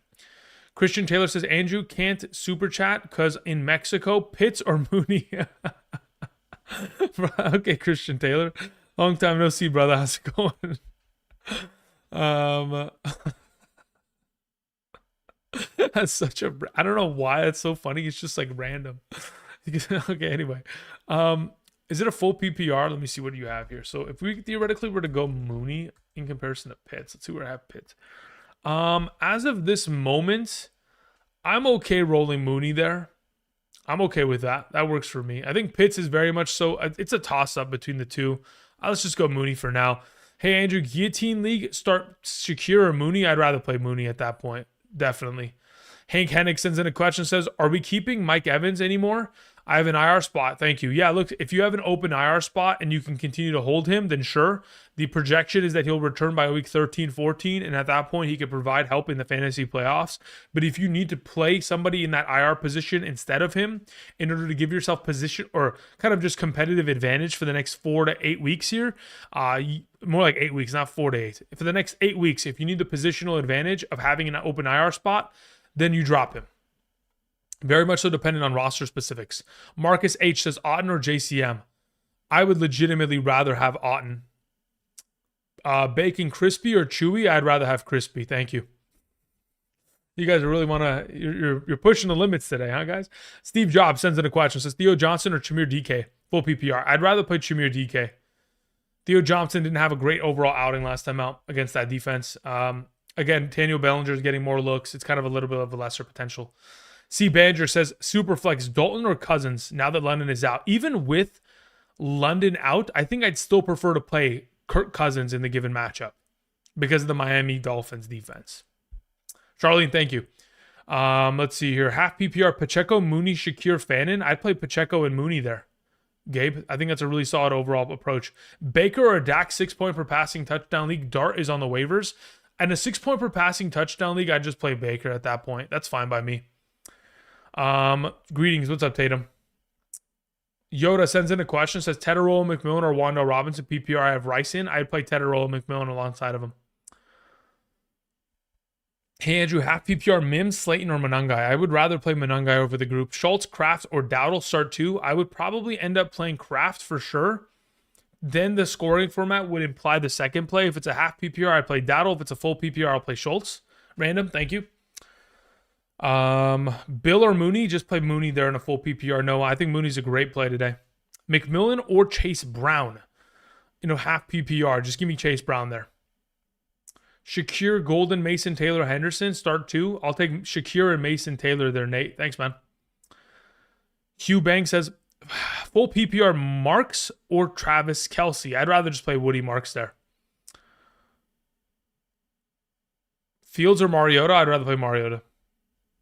Debo, McCroskey, Merritt, or Travis Kelce, half PPR. I'd rather just play Debo.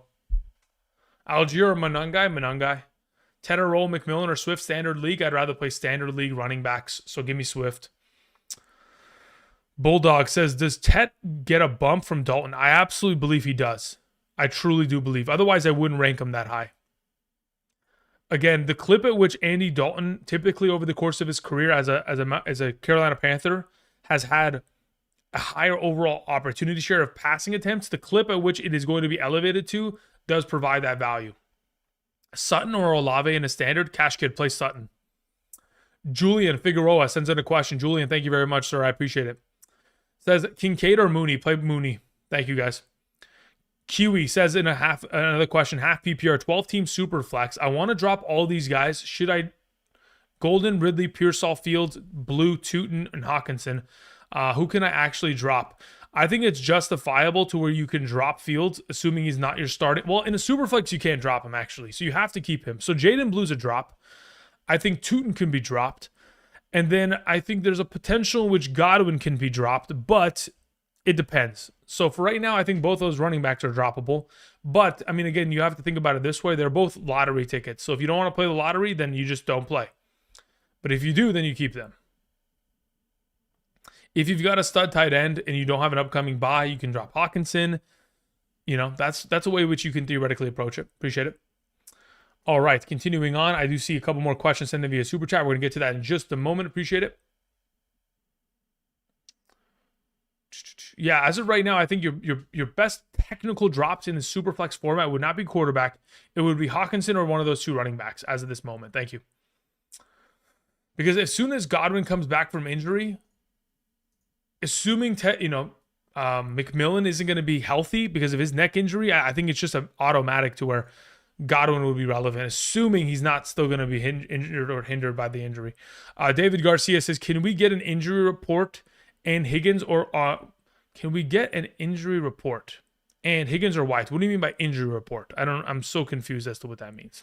If you could give me more context, that'd be greatly appreciated. But between your previous question, Higgins or White, give me Rashad White.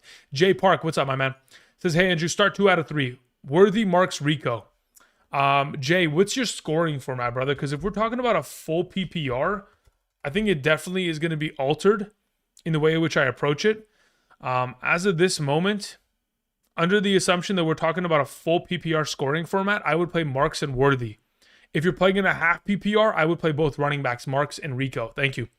Joshua Legg says, Woody or Mooney? Give me Mooney there. Thanks, man. Stephen Drake says, I need 2.5 PPR. Mooney, Dowdle, Chuba. Give me Mooney and Dowdle. Jorge Perez has a follow-up. Says, who do I drop to pick up? Okay, we took care of that one. Full PPR, Kincaid. Tight end is Kincaid. I need a flex. Golden, Ertz, or Bijan, Brian Robinson. I would play Golden in your flex in a full PPR. Thank you, Jorge. Appreciate that. T-Man Yo says, Shakir or Kelce? Let's see. In a full PPR, I have Kelsey ahead of him. So in a half PPR, I would keep it as such. Give me Kels. Too much touchdown upside for the offense. Also, I have Josh Allen and James Cook. Yeah, let's maybe not be too overly let's not heavily invest too much. I think 3 players is enough for one offense, but I think we'd be a little bit too involved. Golden or Loveland? I'd rather just play Golden at that point. Okay, 6-1. I have Hampton and Burrow. Do I hold? Yeah, just hold. Brees or Warren? Good sir. I would rather play Brees Hall over Jalen Warren. Jennings or Goddard? Big breakfast. Play Goddard. Harvey, Golden, or Brashard Smith? Half PPR flex. Let me see where I have Brashard Smith comparatively to Golden. I'll let you know right now. I currently have Golden ranked the highest of the group. Thank you. Kazar, what's up, my man? Christian Watson will be limited as expected. No problem there. That's why Golden's a solid play today.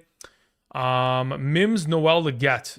Honestly, I'd go Leggett 1, Noel 2, Mims 3. Bill or Monungai? I have Bill ranked higher just because he's the starter. All right. Turd sends in a question. Says, Dynasty, Coker, thoughts long-term, his ceiling.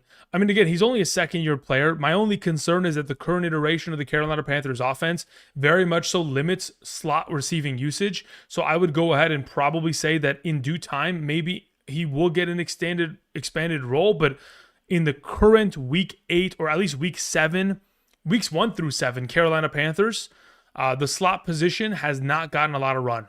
And as he's currently inhabiting that role, his value is limited and capped at a ceiling because he doesn't play as much because of it. What do you think about Loveland versus other tight ends? I love Loveland this week because Cole Kmet's out, but I think, again, that game plan for the Bears is going to be run heavy. Pitch Herndon says PPR, 1 tight end, 1 flex. Ferguson, Kittle, Mooney. I would play both of the tight ends. Give me Ferguson and Kittle. Thanks, man. Javarius sends in a question. Says half PPR, Barkley, Kamara, Sutton, Adunze. As of right now, half PPR, technically speaking, I do have Barkley as my... Actually, no, I don't. I have Sutton 1 spot ahead of Barkley. I would go Sutton 1, Barkley 2, Kamara 3, Adunze 4. Pretty crazy, but that's what I function at in a state of, in a state of a little bit craziness. Thank you. Here we go. Sutton or Rashad White, I'll take Rashad White there. Mason Taylor or Loveland, I'll take Mason Taylor there. Keon Coleman or Troy Franklin, I'll take Keon Coleman there. Mooney, Higgins, or Tedero and McMillan, give me Higgins and Tedero and McMillan. Franklin or Shaheed, give me Shaheed. Chubb, Algier, Monungai, Kareem Hunt. Of those available, I'll take Monungai. Hey, Andrew, I got Noah on my waivers. Should I drop either Slayton or Mims in order to get him? I would drop Slayton in order to accomplish that. Thank you. I don't like Slayton's matchup coming off of the injury, taking on the specifics of Quinyon Mitchell. Again, if you wanted to keep Slayton for rest of season, I think that's probably a notable decision to make. But as of this week and in specific, because of Bipocalypse, that's a swap I make. Austin was saying PPR pick 1. Austin, let me see your question real quick. Says Judkins or Diggs. In a PPR, I'd rather just play Diggs there, man. Franklin and Noel. As of right now, I have Franklin ranked higher on screen. I'll continue to go in that direction, but they are very closely ranked. Keon Coleman or Franklin, I'll take Keon Coleman there. Shaheed or Njoku, give me Shaheed. Judy or Golden, give me Golden. Kincaid or Dowdle? That's a good question. Let me see where I have Dowdle comparatively. I have Dowdle ranked higher. Thank you. Algier or Noel? Depends on scoring format. If it's any sort of full PPR, I'll take Noel. If it's a half PPR and or a standard scoring format, Algier will take the cake. Ramondre or Xavier Worthy? Give me Ramondre Stevenson there. And Njoku is playing. Is Harold Fannin still a play? He's still a play, but he's a lesser option than his typical self. Jeek22 says full PPR. Running back and flex. Wandell Robinson, Dowdle, Marks. I'll take Wandell and I'll take Marks. Henderson or Monungai, half PPR. Jassy, play Monungai.